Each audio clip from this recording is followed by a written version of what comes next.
अब सिलेक्शन होंगे ताबड़तोड़, क्योंकि नीट काका जी लाया है फिजिक्स महातोड़।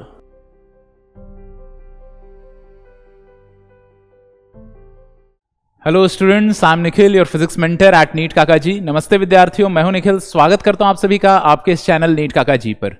तो बच्चों, पिछले क्लास में हम लोगों ने न्यूटन्स लॉज ऑफ मोशन के जो 3 प्राइमरी लॉज हैं हमारे पास, Newton's first law, second law and third law, उसको बहुत अच्छे से एनालाइज किया था, उसके कैरेक्टरिस्टिक्स को देखा था और कुछ बहुत ही इजी इक्वेशंस वगैरह जो होती हैं उसकी बेसिकली मोमेंटम वगैरह से रिलेटेड, उस पे बेस्ड हम लोगों ने क्वेश्चंस किए थे। हालांकि मैं फिर से बता रहा हूं, मोमेंटम की स्टडी वापस आएगी जब हम chapter impulse momentum collision centre of मास पढ़ेंगे, वहां पे बहुत विस्तृत रूप से इसकी चर्चा की जाएगी। अभी तो केवल मोमेंटम को और इंपल्स को आप लोग के सामने इंट्रोड्यूस किया गया था, ठीक है।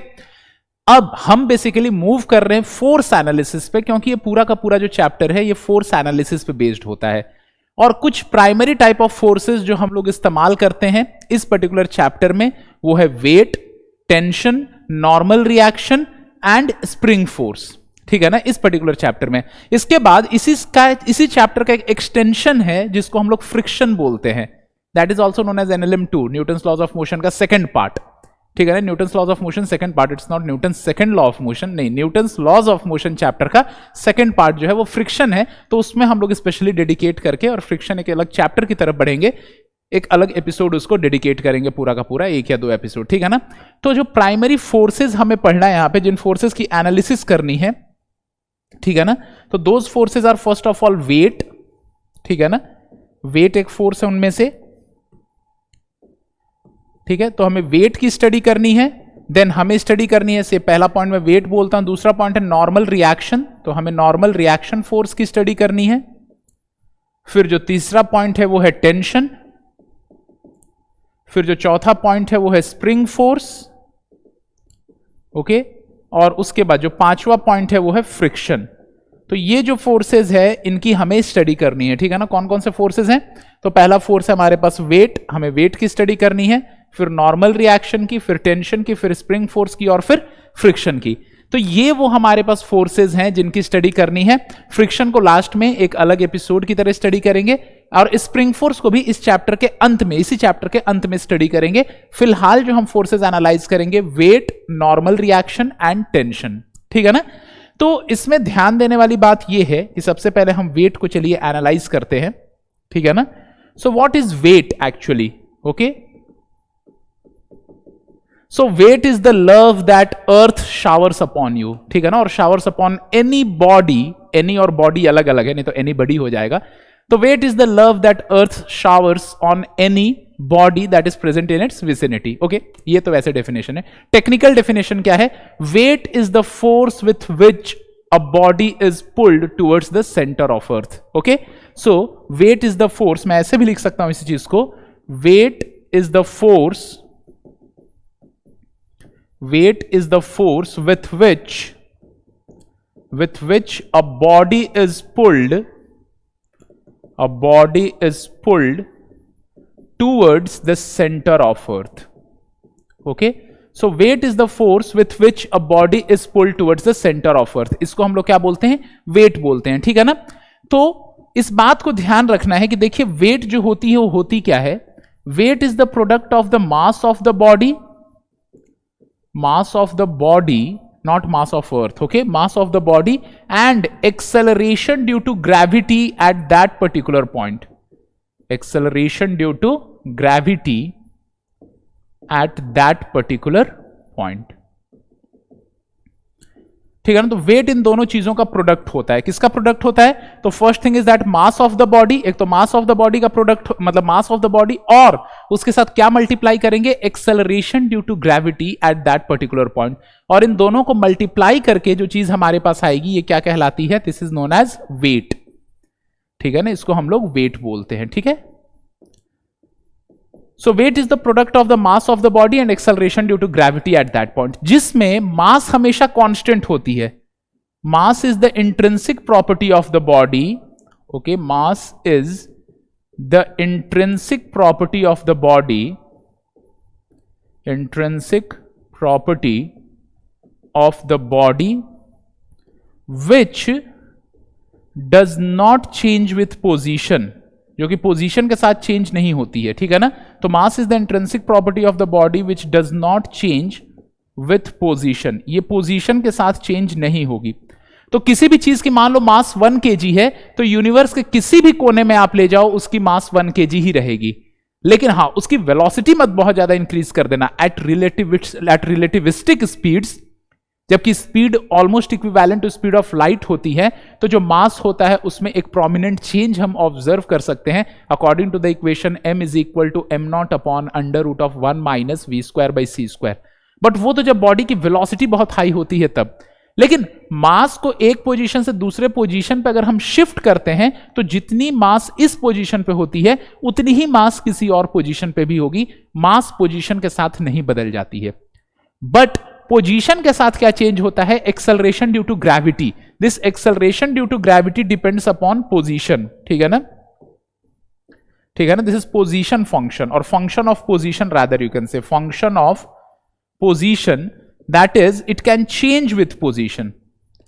So acceleration due to gravity can well change with position, but this thing cannot change with position, but this can change with position.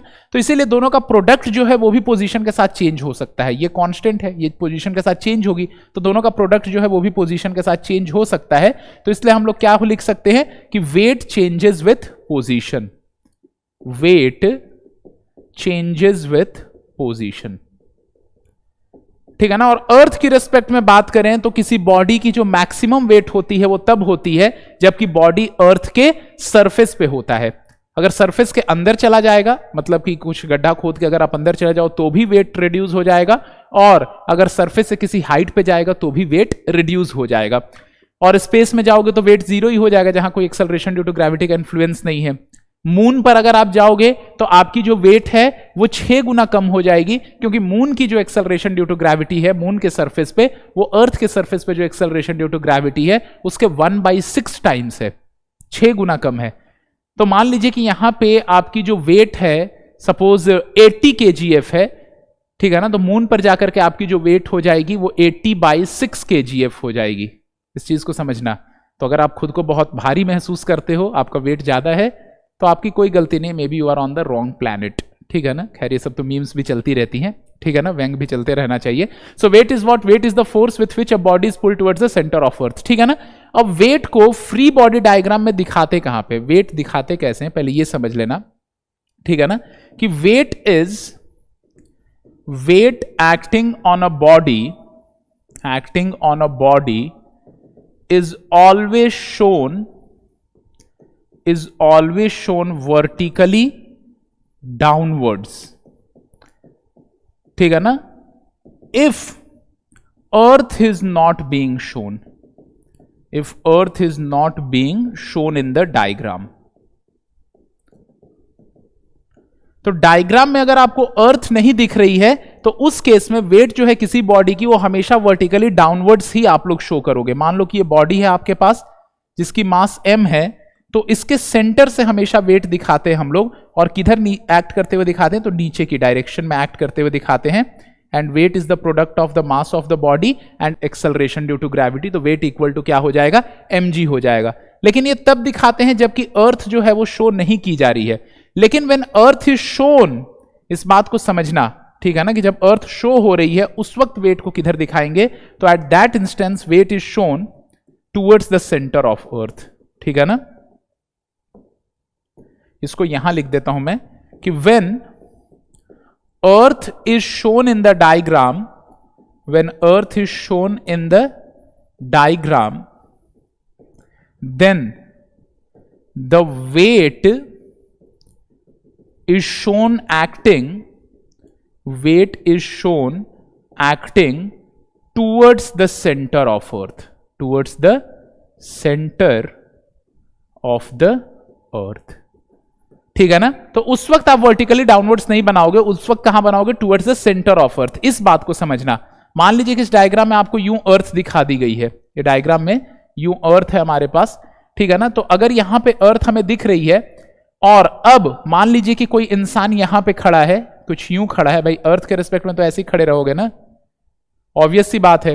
अर्थ के रिस्पेक्ट में इस पोजीशन पे आप इधर ऐसे खड़े रहोगे, ऊपर की ओर आप ऐसे यूं खड़े रहोगे, और नीचे की ओर यूं खड़े रहोगे, आपका सिर नीचे होगा, बट देन फिर भी आपको ऐसा लगेगा कि आपके लिए, देखो आपके लिए नीचे और ऊपर की जो डायरेक्शन है ना वो हमेशा किसके रिस्पेक्ट में मार्क की जाती है?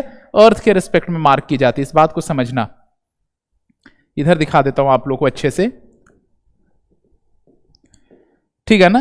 तो आप लोग के लिए मैं अगर यहां पे डायग्राम बनाऊं कि अगर अर्थ शो हो रही है तो क्या होगा, तो मान लीजिए कि मैंने अर्थ को शो कर दिया, अर्थ हमारी ग्रीन है तो ग्रीन से शो कर देते हैं, ठीक है ना। ग्रीन अर्थ ही हमारी इंस्पिरेशन भी होनी चाहिए। तो यहां पे मान लीजिए आप खड़े हो, ठीक है ना, या यहां पे आप यूं खड़े हुए दिखोगे, यहां पे आप ऐसे खड़े हुए दिखोगे, और यहां पे आप यूं खड़े हुए दिखोगे। तो हमेशा होगा क्या कि आपके लिए वर्टिकली डाउनवर्ड डायरेक्शन जो है वो कौन सी डायरेक्शन होगी? That is towards the centre of अर्थ। आपके लिए वर्टिकली डाउनवर्ड डायरेक्शन जो है हमेशा टुवर्ड्स द सेंटर ऑफ अर्थ है। तो यहां से वर्टिकली डाउनवर्ड ये डायरेक्शन है, यहां से वर्टिकली डाउनवर्ड ये है, यहां से वर्टिकली डाउनवर्ड ये है, यहां से वर्टिकली डाउनवर्ड ये डायरेक्शन है, ठीक है ना। तो जो वेट होगा वो इन्हीं डायरेक्शन में एक्ट करेगा, ठीक है ना। इस बात को समझना। ये आपको ऊपर लग रहा है, लेकिन क्योंकि अर्थ ही हमारी फ्रेम ऑफ रेफरेंस है तो ये वर्टिकली डाउनवर्ड डायरेक्शन कहलाएगा। तो गलती से भी इस मनुष्य के लिए, यहां पे जो प्राणी खड़ा है, इसके लिए आपको mg ऐसे नहीं शो कर देनी है। No, this is wrong direction of mg। इसके लिए mg आपको इधर शो करनी है। समझ रहे हो आप? तो यही है mg को लेकर के कि देखो अगर अर्थ आपको पिक्चर में नहीं है, यहां पे अर्थ पिक्चर में नहीं है, for example these are two different diagrams, not same diagrams. So these are two different diagrams. तो when earth is not in picture, तो उस केस में आपको वेट को वर्टिकली डाउनवर्ड्स बनाना पड़ता है, ठीक है ना। But when earth is in picture, then you will have to draw the weight towards the center of earth always, ठीक है ना। तो ये सब वेट की प्रॉपर्टीज हैं। तो प्रॉपर्टीज ऑफ वेट होपफुली आपको क्लियर हो चुकी हैं, ठीक है। तो अब हम लोग आगे प्रोसीड करके properties of normal reaction force पढ़ रहे हैं, ठीक है। तो देखो नॉर्मल रिएक्शन फोर्स जो है, अब उसकी जो हम जानकारी ले रहे हैं, ठीक है ना। So normal reaction is basically what? देखो, जब भी दो बॉडीज एक दूसरे के कांटेक्ट में आती हैं तो उनके कांटेक्ट सरफेसेस के परपेंडिकुलर एक फोर्स एग्जर्ट होता है, जो कि force always towards the bodies act करता है, और उसी फोर्स को हम लोग क्या बोलते हैं? नॉर्मल रिएक्शन फोर्स, ठीक है ना।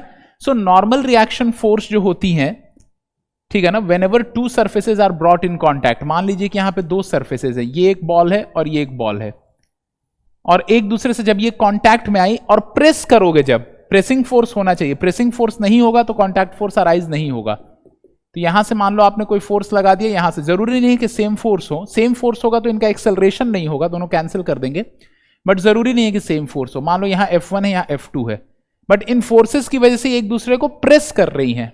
तो प्रेस जब करती हैं एक दूसरे को, तो जहां पे कांटेक्ट सरफेस होता है वहां पे एक टैंजेंट बना लेते हैं हम लोग, और इस टैंजेंट के परपेंडिकुलर हमेशा क्या एक्ट करता है? Normal reaction. But normal reaction always acts towards the body on which it is being drawn. तो मान लो इसको मैं बोल रहा हूं कि मास m1 है और इसको बोल रहा हूं मास m2 है, तो m1 पे जो नॉर्मल रिएक्शन m2 की वजह से दिखाओगे वो इधर दिखाओगे। नॉर्मल रिएक्शन को जनरली R से रिप्रेजेंट करते हैं या N से रिप्रेजेंट करते हैं, मैं N से कर देता हूं। तो दिस इज N12 के नाम से शो कर रहा हूं, और इधर मैं शो कर रहा हूं इसको N21 के नाम से। Now N12 is what? N12 इसको, क्योंकि फोर्स है तो आप चाहो तो वेक्टर फॉर्म में भी लिख सकते हो, तो N12 is normal reaction on M1 due to M2। तो N1 पे जो नॉर्मल रिएक्शन M2 की वजह से होगा उसको N12 बोलेंगे। It is going to act towards the centre of M1, ठीक है। और वही अगर मैं N21 की चर्चा करूं तो N21 is what? It is normal reaction on M2 due to M1। तो normal reaction on M2 due to M1 जो होगा वो किधर डायरेक्टेड होगा? M2 की सेंटर की तरफ। अगर ये मान लो स्फीयर है आपकी, तो जहां पर भी आपको नॉर्मल रिएक्शन शो करना होता है, पहले कांटेक्ट सरफेस पे आपको टैंजेंट बनाना पड़ता है, और फिर उस टैंजेंट के परपेंडिकुलर जो लाइन होती है उस पे नॉर्मल रिएक्शन एक्ट करता है, और जिस बॉडी पे शो कर रहे हो उस बॉडी के परपेंडिकुलर वो, मतलब उस बॉडी के सेंटर की तरफ या उस बॉडी की तरफ एक्ट करेगा वो, ठीक है। अब जैसे फॉर एग्जाम्पल अगर मैं बात करूं, हमारे पास दो स्फीयर्स अगर कुछ यूं कांटेक्ट में आ रहे होते, कांटेक्ट अब कुछ अगर ऐसा हो जाता कि ये एक स्फीयर है और ये एक स्फीयर है, तो यहां अगर दो स्फीयर्स हमारे पास कांटेक्ट में आ रहे हैं तो यहां पे मैं फिर से ये टैंजेंट बनाऊंगा, this is the tangent now. हमेशा कांटेक्ट सरफेस पे टैंजेंट बनाना होगा और नॉर्मल रिएक्शन के अराइज होने के लिए दोनों को दबाना पड़ेगा एक दूसरे के अगेंस्ट, दबाओगे ही नहीं तो कोई नॉर्मल रिएक्शन नहीं है, ठीक है ना। तो यहां पर क्या हो जाएगा कि अब दिस इज, मान लो अगर मैं इसको बॉडी M1 बोल रहा हूं और इसको M2 बोल रहा हूं, ठीक है ना, तो ये नॉर्मल रिएक्शंस की डायरेक्शन है, ठीक है। तो this is normal reaction on body 1 due to body 2 and this is normal reaction on body 2 due to body 1, ठीक है ना। तो ये नॉर्मल रिएक्शन की डायरेक्शन है। नॉर्मल रिएक्शन पेयर्स जो है, ठीक है ना, ये एक्शन रिएक्शन पेयर्स होते हैं, ठीक है ना। इस बात को ध्यान रखना है यहां पे कि N12 and N21 are action reaction pairs, ठीक है ना। क्यों एक्शन रिएक्शन पेयर्स हैं? N12 अगर मैं बात करूं N12 and N21 these are action reaction pairs. क्यों? उसका क्या रीजन है? बिकॉज पहला पॉइंट इसके अंदर यह है कि these are acting on two different bodies, acting on two different bodies, दो डिफरेंट बॉडीज पे एक्ट कर रहे हैं। सेकेंड पॉइंट जो है यहां पे वो ये है कि they are acting along the same line, same line पे एक्ट कर रहे हैं, ठीक है ना, acting along the same line. और तीसरा पॉइंट है कि equal in magnitude and opposite in direction, जो कि सबसे इंपॉर्टेंट पॉइंट भी है, equal in magnitude and opposite in direction,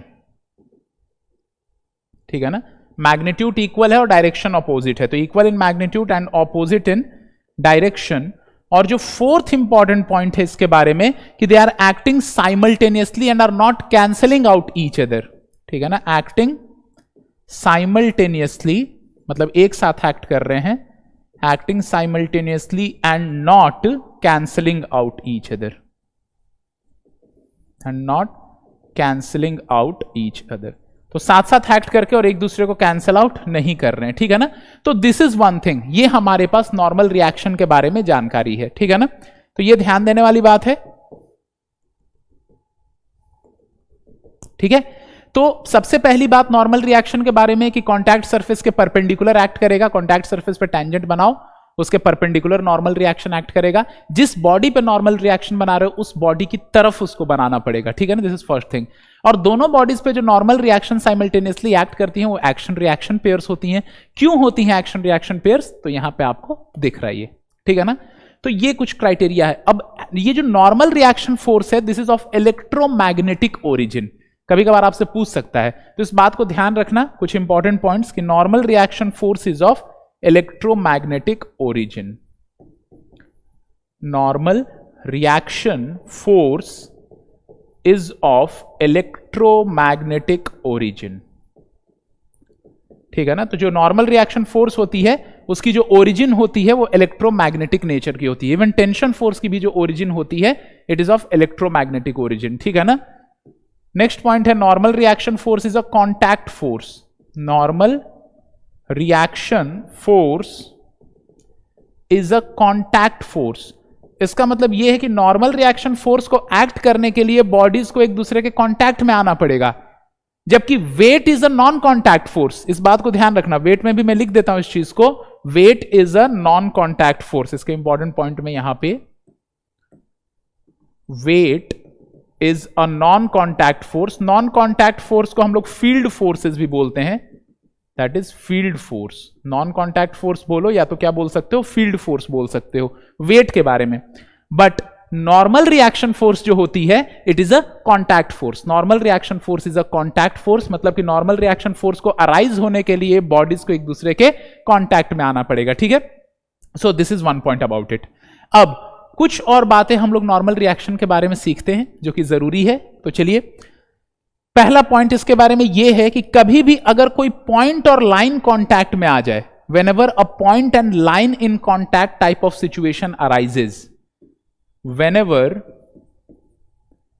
a point comes in contact with a line, comes in contact with a line, then the normal reaction force, ये बहुत important बात है, ध्यान रखना, then the normal reaction force always acts perpendicular to the line, perpendicular to the line. तो जब भी point और लाइन कांटेक्ट में आती हैं तो नॉर्मल रिएक्शन फोर्स जो है हमेशा उस लाइन के परपेंडिकुलर एक्ट करता है. जैसे कि फॉर एग्जांपल मैं अगर आपको बताऊं कि यहां पर मान लीजिए हमारे पास वॉल है, ठीक है ना, ये वॉल है और कोई रॉड है हमारे पास. यहां मैं एक रॉड बना रहा हूं या कुछ प्लैंक है, मान लीजिए ऐसा मैंने प्लैंक बना दिया. तो इस वॉल पे, यहां पे देखिए नीचे ग्राउंड है, फ्लोर है और ये वॉल है. तो यहां पे जो प्लैंक का नोक जो दिख रहा है आपको, मतलब जो पॉइंट है, शार्प पॉइंट जो कांटेक्ट में आ रही है ग्राउंड के साथ, तो यहां ग्राउंड लाइन के साथ लाइन के जैसा ट्रीट होगा और ये जो प्लैंक का शार्प पॉइंट है वो पॉइंट की तरह ट्रीट होगा. तो नॉर्मल रिएक्शन यहां पे कैसे एक्ट करेगा, तो इस लाइन के परपेंडिकुलर. तो नॉर्मल रिएक्शन ऑन प्लैंक जब आप बनाओगे तो एक तो प्लैंक की तरफ बनाना पड़ेगा जब आप प्लैंक पे बना रहे हो तो, और इस फ्लोर के परपेंडिकुलर. तो this is normal reaction on plank due to floor. तो फ्लोर यहां पे लाइन की तरह काम कर रही है, ये हमें क्लियर होना चाहिए. यहां पे लाइन की तरह कौन काम कर रहा, फ्लोर. और जो प्लैंक का जो नोक है वो किसकी तरह काम कर रहा, पॉइंट की तरफ. यहां पर भी जो लाइन की तरह काम कर रही वो वॉल है, वॉल एक्टिंग एज लाइन, ये लाइन है. और यहां पे जो प्लैंक का नोक है, ठीक है ना, थोड़ा और बड़ा कर दो तो आपको दिखेगा ज्यादा बढ़िया से. प्लैंक का जो नोक है वो किसकी तरह काम कर रहा है, तो it is acting as point. तो पॉइंट और लाइन जब कांटेक्ट में आई है तो डेफिनेट सी बात है किधर एक्ट करेगी, नॉर्मल रिएक्शन. तो normal reaction is going to act perpendicular to the line. तो this is normal reaction on plank, इसको मैं प्लैंक बोल रहा हूं, ये पीला वाला जो है, on plank due to wall, ठीक है ना. तो इस बात को ध्यान रखना है कि जब भी आप नॉर्मल रिएक्शन शो करोगे तो हमेशा जब भी पॉइंट और लाइन एक दूसरे के कांटेक्ट में आएंगी तो हमेशा उसको लाइन के परपेंडिकुलर शो करना होगा. एक और सिचुएशन अराइज हो सकता है आपके पास कुछ इस प्रकार से, ठीक है ना. ये मान लो हमारे पास कोई सिचुएशन अराइज हो गई है, ठीक है.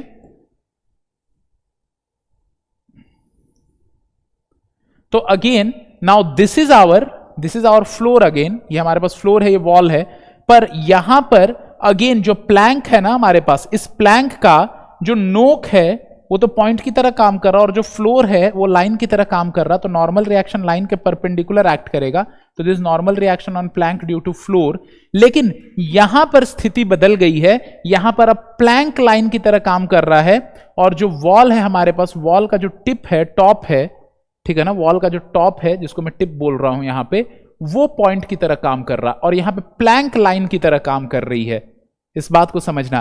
तो अब इस प्लैंक के परपेंडिकुलर एक्ट करेगा, मतलब अब नॉर्मल रिएक्शन यहां पे यूं एक्ट करेगा. तो this is normal reaction on plank due to wall. तो इस बात को समझना आप लोगों को कि जब कभी भी पॉइंट और लाइन एक दूसरे से कांटेक्ट में आता है तो नॉर्मल रिएक्शन हमेशा उस लाइन के परपेंडिकुलर एक्ट करता है, ठीक है.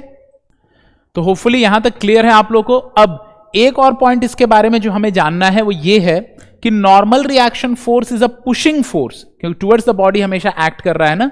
तो normal reaction force okay is a pushing force. ये पुश कर सकता है बॉडी को, पुल नहीं कर सकता. इस बात को समझना. मान लीजिए कि आपके पास दो बॉडीज हैं यहां पे, एक ये बॉडी है, ठीक है ना, और दूसरी इसके बगल में एक और बॉडी है हमारे पास, और हमने यहां से कोई फोर्स लगाया है, ठीक है ना. तो ये मान लो कि हमारे पास बॉडी m1 है और ये हमारे पास बॉडी m2 है, ठीक है. तो अब यहां से जो नॉर्मल रिएक्शन अराइज होगा, अगर मैं दोनों को अलग अलग करके दिखा दूं मेंटली, एक्चुअली अलग अलग नहीं, मेंटली अलग अलग करके दिखाऊं दोनों को, तो नॉर्मल रिएक्शन फोर्स जो अराइज होगा, तो यहां पे ये हमारे पास m1 है और यहां पे हमारे पास ये फोर्स F एक्ट कर रहा है, ठीक है ना. और यहां पे मैं यहां पे m2 बना रहा हूं, ठीक है ना. अब नॉर्मल रिएक्शंस जो हम लोग शो करेंगे, तो इस पे नॉर्मल रिएक्शन को नाम N12 दे दे रहा हूं और इस पे नॉर्मल रिएक्शन को नाम N21 दे दे रहा हूं, ठीक है ना. तो इस पे नॉर्मल रिएक्शन को मैं नाम यहां पे N12 दे दे रहा हूं और यहां नॉर्मल रिएक्शन को नाम मैं N21 दे दे रहा हूं, ठीक है ना। तो अब देखिए कि ये जो N21 है वो M2 को पुश कर देगा, N21 जो है वो M2 को पुश कर देगा, पर यहां पे तो ये पुशिंग फोर्स है तो M2 इसकी वजह से आगे चली जाएगी। लेकिन अगर मान लीजिए सिचुएशन आपके पास कुछ ऐसा होता कि यहां पर आपने M1 दिखा रखा है और यहां पर आपने M2 दिखा रखा है, ठीक है ना, और उसके बाद अगर आपने कोई फोर्स यहां पे अप्लाई किया, ठीक है ना, या अब फोर्स मान लो आपने इधर अप्लाई कर दिया, इसको इधर खींच करके ले गए, तो खींच करके ले गए तो अब M1 साथ साथ नहीं आएगी क्योंकि कोई नॉर्मल रिएक्शन यहां पे अप्लाई होगा ही नहीं। एक्चुअली ऐसा होगा कि M2 जो है यहां से आगे बढ़ जाएगी इसको छोड़कर और M1 यहीं के यहीं पड़ा रह जाएगा। इस केस में क्या होगा कि जब आप M1 को धक्का दोगे तो साथ साथ आगे कौन जाएगी, M2 भी आगे जाएगी। लेकिन M2 पर तो फोर्स लगाया नहीं है आपने, तो M2 किसकी वजह से आगे बढ़ी है, तो M2 जो है वो नॉर्मल रिएक्शन N21 की वजह से आगे बढ़ी है। ये जो N21 नॉर्मल रिएक्शन लिखा हुआ है इसकी वजह से कौन आगे बढ़ी है, इसकी वजह से M2 आगे बढ़ी है। ये जो M2 है ये किसकी वजह से आगे बढ़ी है, N21 की वजह से। लेकिन अगर आपने M2 को डायरेक्टली खींचा होता तो M1 उससे चिपकी हुई नहीं है, उसके बगल में रखी हुई है, तो अब कोई भी नॉर्मल रिएक्शन अपीयर नहीं होता और यहां से M1 वहीं पड़ी रह जाती और M2 आगे निकल जाती। तो नॉर्मल रिएक्शन कभी पुल नहीं कर सकता है, वो केवल और केवल पुश कर सकता है, इस बात को ध्यान रखना। Normal reaction is a pushing force, it can never pull a body, it can never pull a body, ये कभी भी बॉडी को पुल नहीं कर सकता है, ये केवल और केवल क्या कर सकता है, बॉडी को पुश कर सकता है, ठीक है ना। लेकिन टेंशन में चीजें उल्टी हो जाती हैं। टेंशन जो होता है, टेंशन फोर्स जो है ये भी इलेक्ट्रोमैग्नेटिक ओरिजिन का भी है। टेंशन फोर्स, टेंशन मैंने कैपिटल लिख दिया क्योंकि इसी का डिस्कशन हो रहा है, तो tension force is a force of electromagnetic origin, electromagnetic origin which develops in strings, which develops in bodies बोल सकते हो, इन बॉडीज, ठीक है ना। और यहां पे हम लोग स्ट्रिंग की जनरली चर्चा करेंगे, तो which develops in string when the length of the string, when the length of the string is tried to increase, is tried to increase, तो जब लेंथ ऑफ द स्ट्रिंग को हम इंक्रीज करना चाहेंगे तो उस वक्त इसमें टेंशन फोर्स अराइज हो जाएगा स्ट्रिंग में, और वो इस तरह से काम करता है कि हमेशा वो स्ट्रिंग की लेंथ को कांस्टेंट रखना चाहे, मतलब बढ़ती हुई लेंथ को ना बढ़ने दे। तो मान लीजिए कि यहां पे आपके पास कोई भी बॉक्स है और यहां पे मान लीजिए कि हमारे पास ये धागा लगा हुआ है यहां पे, और आप क्या कर रहे हो, आप यहां पे इस धागे को खींचने का प्रयत्न कर रहे हो, you are trying to pull the string. तो स्ट्रिंग को पुल करोगे, अब यहां पे जो मास है ये मास पड़ा हुआ है, अब स्ट्रिंग को जब पुल करोगे आप तो स्ट्रिंग खींचेगी। मान लो ये रबर होता, ये मान लो कि धागा नहीं होता, रबर होता, तो रबर खिंच जाता। मास मान लो बहुत भारी मास है, यहां फ्रिक्शन है और बहुत भारी मास है, तो मास तो यहीं पड़ा रह जाता, ठीक है ना, और आप खींचते हुए आप आगे बढ़ जाते और रबर फैलता जाता। लेकिन ये स्ट्रिंग है और यहां पे हम लोग स्ट्रिंग्स को इनएक्सटेंसिबल मानेंगे, जो कि जिसकी लेंथ चेंज नहीं हो सकती है, बढ़ नहीं सकता है। तो स्ट्रिंग की लंबाई क्योंकि यहां पर नहीं बदलेगी, ठीक है ना, स्ट्रिंग की लंबाई नहीं बदलेगी, तो कौन नहीं बदलने दे रहा है स्ट्रिंग की लंबाई को, तो जब आप स्ट्रिंग को खींचते हो तो स्ट्रिंग के अंदर एक टेंशन फोर्स डेवलप हो जाता है जो कि स्ट्रिंग्स के एंड से हमेशा अवे एक्ट करता है। आप बोल सकते हो कि स्ट्रिंग के सेंटर की तरफ एक्ट करता है, बट ज्यादा अप्रोप्रिएट बोलना यह होगा कि स्ट्रिंग के जो एंड्स होते हैं एंड से हमेशा अवे एक्ट करता है, तो इसके दोनों एंड्स पे टेंशन शो करते हैं हम लोग, ठीक है ना। और स्ट्रिंग की लेंथ को हमेशा ओरिजिनल लेंथ में बनाए रखना चाहता है, स्ट्रिंग की लेंथ को हमेशा फैलने से बचाता है टेंशन फोर्स। और रबर वगैरह होता तो रबर फैल गया होता, लेकिन स्ट्रिंग क्योंकि इनएक्सटेंसिबल है तो इसीलिए यहां पे टेंशन फोर्स अराइज होकर के और स्ट्रिंग की लंबाई नहीं बदलने देती है। तो इनफैक्ट होता क्या है कि जितना फोर्स आप लगाते हो इधर, ठीक है ना, लंबाई बढ़ने के लिए जो फोर्स एक्ट करता है उतना ही यहां टेंशन डेवलप हो जाता है, और उसी हिसाब से ये जो टेंशन है फिर ये मास को आगे खींच लेता है, तो मास आगे बढ़ जाती है। तो अगर ये भारी मास होता और कुछ फ्रिक्शन होता, भाई फ्रिक्शन नहीं होता फिर तो खिंच ही जाता, चाहे रबर से खींचो या किसी भी चीज से, लेकिन अगर ये भारी मास होता और फ्रिक्शन होता तो रबर की मदद से आप नहीं खींच सकते थे क्योंकि रबर फैलती जाती, लेकिन स्ट्रिंग की मदद से फिर भी खींच सकते हो। अब बहुत ज्यादा भारी ना हो, आप माउंट एवरेस्ट खींचने लगो तो नहीं खींच जाएगा क्योंकि स्ट्रिंग ही टूट जाएगी। हर स्ट्रिंग की एक अपनी ब्रेकिंग स्ट्रेस होती है, ब्रेकिंग स्ट्रेंथ होती है, उससे ज्यादा आप अगर आप लोड डालोगे उस पर तो टूट ही जाएगी वो। तो टेंशन क्या है कि टेंशन के लिए बस सिंपल सी बात ये आपको याद रखनी है कि टेंशन जो होती है वो हमेशा स्ट्रिंग पर उस डायरेक्शन में बनाई जाती है जो कि उसके एंड्स से अवे हो, ठीक है ना। तो स्ट्रिंग्स के साथ एसोसिएटेड अगर कोई भी बॉडी है, मान लो मैं दो बॉडीज यहां बना दे रहा हूं, ये बॉडी है जिसकी मास m1 है और फिर यहां पर बीच में कोई धागा है, और यहां पे ये बॉडी है हमारे पास जिसकी मास m2 है, और यहां पर मैंने कोई फोर्स का प्रयोग किया, I have utilized a force over here. अब ये जो स्ट्रिंग है, ये फोर्स अगर आप लगाओगे तो m2 आगे बढ़ना चाहेगा बट m1 नहीं बढ़ना चाहेगा, ठीक है ना, मतलब m1 के पास इनर्शिया है, इनर्शिया की वजह से भी नहीं बढ़ना चाहेगा। तो यहां पे जो स्ट्रिंग है इसमें एक टेंशन अब डेवलप होगी, क्योंकि फिर मान लो m2 आगे बढ़ने लगा आपकी फोर्स की वजह से और m1 बढ़ ही नहीं रहा, तो स्ट्रिंग फैलने लगेगी। तो फैलने से कौन बचाएगा? टेंशन, जो कि स्ट्रिंग्स के एंड से अवे शो करेंगे। तो यहां भी T लिखूंगा और यहां T लिखूंगा, ठीक है ना। अगर आपको इसका इक्वेशन लिखना है तो m2 पे नेट फोर्स कितना है बताइए? तो m2 पे जो नेट फोर्स है F माइनस टी है, आगे F है पीछे T, तो F minus T is equal to m2 into acceleration of 2 लिखोगे आप लोग, या एक्सेलरेशन ऑफ m2, ठीक है ना, ये चीज लिखोगे आप लोग। और इस पे केवल नेट फोर्स क्या है? T है, तो T is equal to m1 into a1 लिखेंगे हम लोग, या am1 लिखेंगे। तो ये दो इक्वेशंस आ गए, यहां से हम सॉल्व करके और हम लोग एक्सेलरेशन भी पता कर सकते हैं। बट प्राइमरली बात ये है, ये मैंने कहां से लिखा है स्टेटमेंट? तो Newton second law of motion से, कि net force is equal to mass into acceleration, ठीक है ना। तो वहां से मैंने इक्वेशन लिख दिया है। ध्यान देने वाली बात यही है आप लोग के सामने कि टेंशन फोर्स हमेशा इस तरह से एक्ट करता है कि स्ट्रिंग को छोटा करना चाहता है, फैलती हुई स्ट्रिंग को वापस छोटा करना चाहता है, ठीक है ना। अच्छा, टेंशन फोर्स इलेक्ट्रोमैग्नेटिक ओरिजिन का है। इसका मतलब क्या है? देखो होता क्या है ना कि जब भी आप धागे को खींचोगे तो उसके अंदर जो मॉलिक्यूल्स हैं जो कि इक्विलिब्रियम पोजीशन में है, केमिस्ट्री में आपने पढ़ा होगा, यूं ग्राफ आता है, ठीक है ना। तो इक्विलिब्रियम पोजीशन में जो मॉलिक्यूल्स होते हैं वो अपनी जगह से खिसकने लगते हैं, तो अनस्टेबिलिटी, इनस्टेबिलिटी बढ़ती है।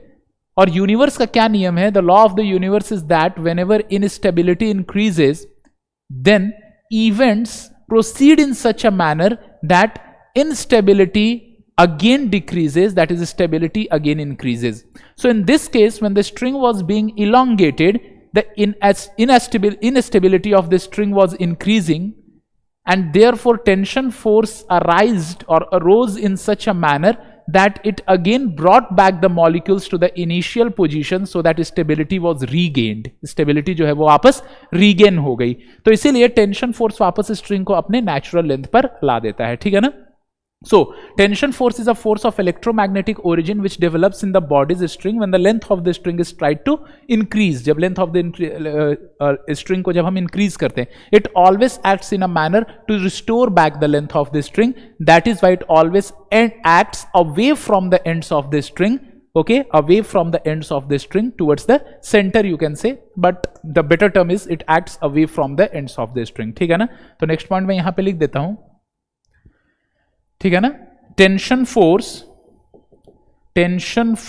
tries to restore the length of the string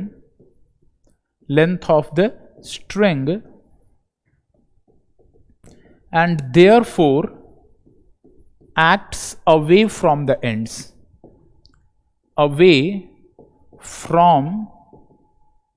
ends, ठीक है ना, टूवर्ड्स द स्ट्रिंग। अब एंड से अवे मतलब इधर और इधर नहीं, टूवर्ड्स द स्ट्रिंग, जिधर स्ट्रिंग है उधर एक्ट करता है, ठीक है ना। तो tension force tries to restore the length of the string and therefore acts away from the ends towards the string. Away, end से अवे एक्ट करता है, और किधर एक्ट करता है? टूवर्ड्स द स्ट्रिंग एक्ट करता है, ठीक है ना। तो this is a very important point about tension. Now we know that it is of electromagnetic origin. Second thing is that with the help of tension in a string we cannot push a body. यहां पे अगर आप push करना चाहो तो रस्सी झुक जाएगी। अगर आप मान लो कि इसको पुश करना चाहो स्ट्रिंग की मदद से, तो पुश थोड़ी ना होगा, ये जो धागा है ये झूल जाएगा नीचे, there will be a slag produced. तो tension force in string can never act as a pushing force, it can act only as a pulling force, ठीक है ना। तो ये नेक्स्ट पॉइंट है कि tension force in string, tension force in string can never act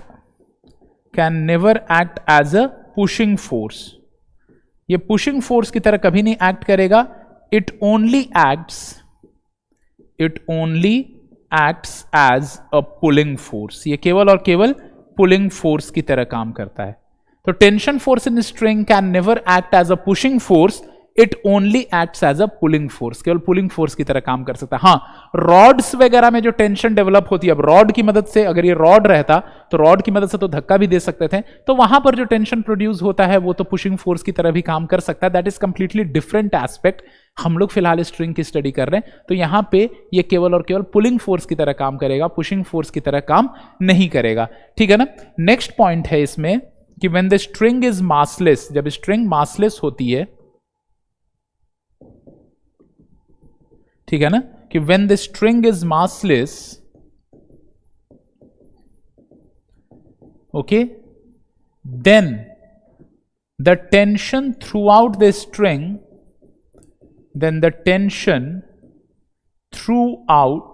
string,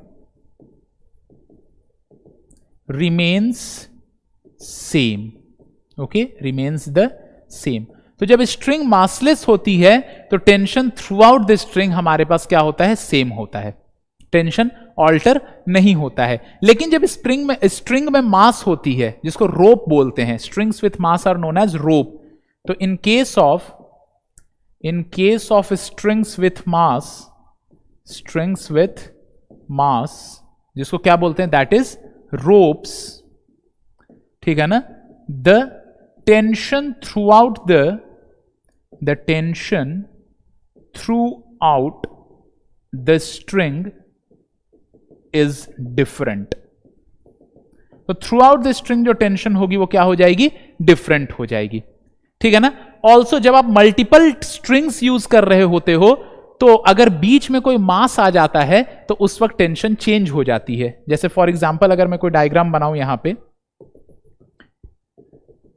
ठीक है ना, मान लीजिए कि अब ये नेक्स्ट डायग्राम बना रहा हूं कि यहां पे हमारे पास मासेज आ गई, यहां पे मान लीजिए आपने कोई फोर्स यूज किया है, कोई फोर्स आपने F यूज किया है, या हाँ F यूज किया है कोई फोर्स, ये पहली स्ट्रिंग है, तो पहली स्ट्रिंग में मैं लिख रहा हूं टेंशन T1 और ये दूसरी स्ट्रिंग है, यहां लिख रहा हूं टेंशन T2। जब भी स्ट्रिंग बदल जाएगी टेंशन बदल जाएगा। यहां पे क्यों ऐसा हुआ, क्योंकि बीच में मास आ गया, यहां पे ये मास M1 है, ये M2 है और ये M3 है, तो इसको मैं बोल रहा हूं स्ट्रिंग 1, ठीक है ना, इसको बोल रहा हूं मैं, ये हमारे पास स्ट्रिंग 1 है और ये स्ट्रिंग 2 है। तो स्ट्रिंग 1 और स्ट्रिंग 2 के बीच में क्योंकि मास आ गया है तो इसीलिए दोनों में अलग अलग टेंशन होगा। तो जब भी स्ट्रिंग के बीच में मास आ जाता है तो उस मास के दोनों साइड्स पे टेंशन चेंज हो जाती है। तो समझना, अगर स्ट्रिंग मासलेस है और बीच में कोई मास नहीं आया तो थ्रू आउट द स्ट्रिंग हमारे पास टेंशन सेम रहेगी। अगर स्ट्रिंग मासलेस है लेकिन बीच में मास आ गया तो टेंशन उस मास के दोनों साइड पे अलग अलग रहेगी, और स्ट्रिंग में खुद ही मास है तब तो हर पोजीशन पे ही टेंशन अलग अलग रहेगी। ये प्राइमरी जानकारी हमारे पास टेंशन के बारे में होनी चाहिए। तो होपफुली ये वाली चीज क्लियर है आप लोगों को। So this is what we require to study tension, okay. और इसमें ध्यान देने वाली बात यह है कि जो भी हमारे पास स्ट्रिंग होती है उस स्ट्रिंग को हमेशा हम लोग इनएक्सटेंसिबल मानते हैं, चाहे रोप है या स्ट्रिंग है, उसको कभी फैलता हुआ नहीं मानेंगे, ठीक है। तो होपफुली यहां तक क्लियर है आप लोगों को। तो having studied these 3 fundamental forces, मतलब फंडामेंटल फोर्स मतलब कि ये 3 जो फोर्स, प्राइमरी फोर्स जो हमारे इस चैप्टर में यूज होगा, तो अब हम लोग फ्री बॉडी डायग्राम क्या होती है इसकी स्टडी कर लेते हैं, ठीक है ना, कि what is free body diagram. Okay, free body diagram. तो free body diagram of an object is what, in case of free body diagram हम लोगों को क्या करना पड़ता है, ठीक है ना, हमें उस ऑब्जेक्ट को अपने माइंड में वर्चुअली सेपरेट करना होता है उसके सराउंडिंग से, ठीक है ना। द ऑब्जेक्ट हुज, मतलब पहले मैं स्टेप्स वाइज अगर लिख दूं तो स्टेप 1 इसका ये होता है कि the object whose free body diagram the object whose, FBD लिख रहा हूं, बार बार फ्री बॉडी डायग्राम नहीं लिख रहा हूं, इसको FBD भी बोलते हैं। The object whose free body diagram has to be drawn must be mentally isolated from its surroundings. ठीक है ना, उसको मेंटली अपने सराउंडिंग से आपको आइसोलेट करना पड़ेगा। ठीक है ना, मतलब उसको अकेले डायग्राम में बनाना पड़ेगा, बस उसी का डायग्राम बनाना पड़ेगा, उसके सराउंडिंग में जो ऑब्जेक्ट्स है उनका डायग्राम नहीं बनाना पड़ेगा। तो दिस इज वन थिंग। ठीक है ना, एंड स्टेप 2 जो होती है इसकी, now all the forces that the surrounding is exerting, now all the forces that the surrounding is exerting on the object must be drawn। ठीक है ना, जो भी फोर्सेस सराउंडिंग एक्सर्ट कर रही ऑब्जेक्ट पे वो आपको ड्रॉ करना होगा, लेकिन यहां कॉशियस रहना, be cautious not to draw the forces that the object is exerting on the surroundings,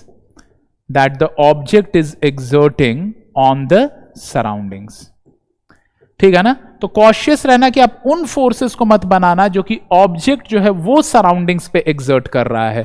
ठीक है ना, ऑब्जेक्ट के फ्री बॉडी डायग्राम को बनाते वक्त केवल वही फोर्सेस हम बनाते हैं जो कि सराउंडिंग्स जो हैं, मतलब ऑब्जेक्ट के आसपास वाली चीजें हैं, वो ऑब्जेक्ट पे एक्सर्ट कर रही हैं, लेकिन उन फोर्सेस को ड्रॉ नहीं करते हैं जो कि ऑब्जेक्ट जो है वो सराउंडिंग पे एक्सर्ट कर रहा है। ठीक है ना, तो इस बात को हमें ध्यान देना है। ठीक है, तो चलिए अब इस चीज को हम लोग थोड़ा बेटर मैनर में एनालाइज करते हैं। होपफुली ये दिख रहा है आपको। तो मैं फ्री बॉडी डायग्राम सबसे पहले मान लीजिए कि यहां पर कोई एक बंदर है जो कि किसी लिफ्ट में है। ठीक है ना, ये पुली है। ठीक है ना, और ऐसे कोई लिफ्ट है हमारे पास।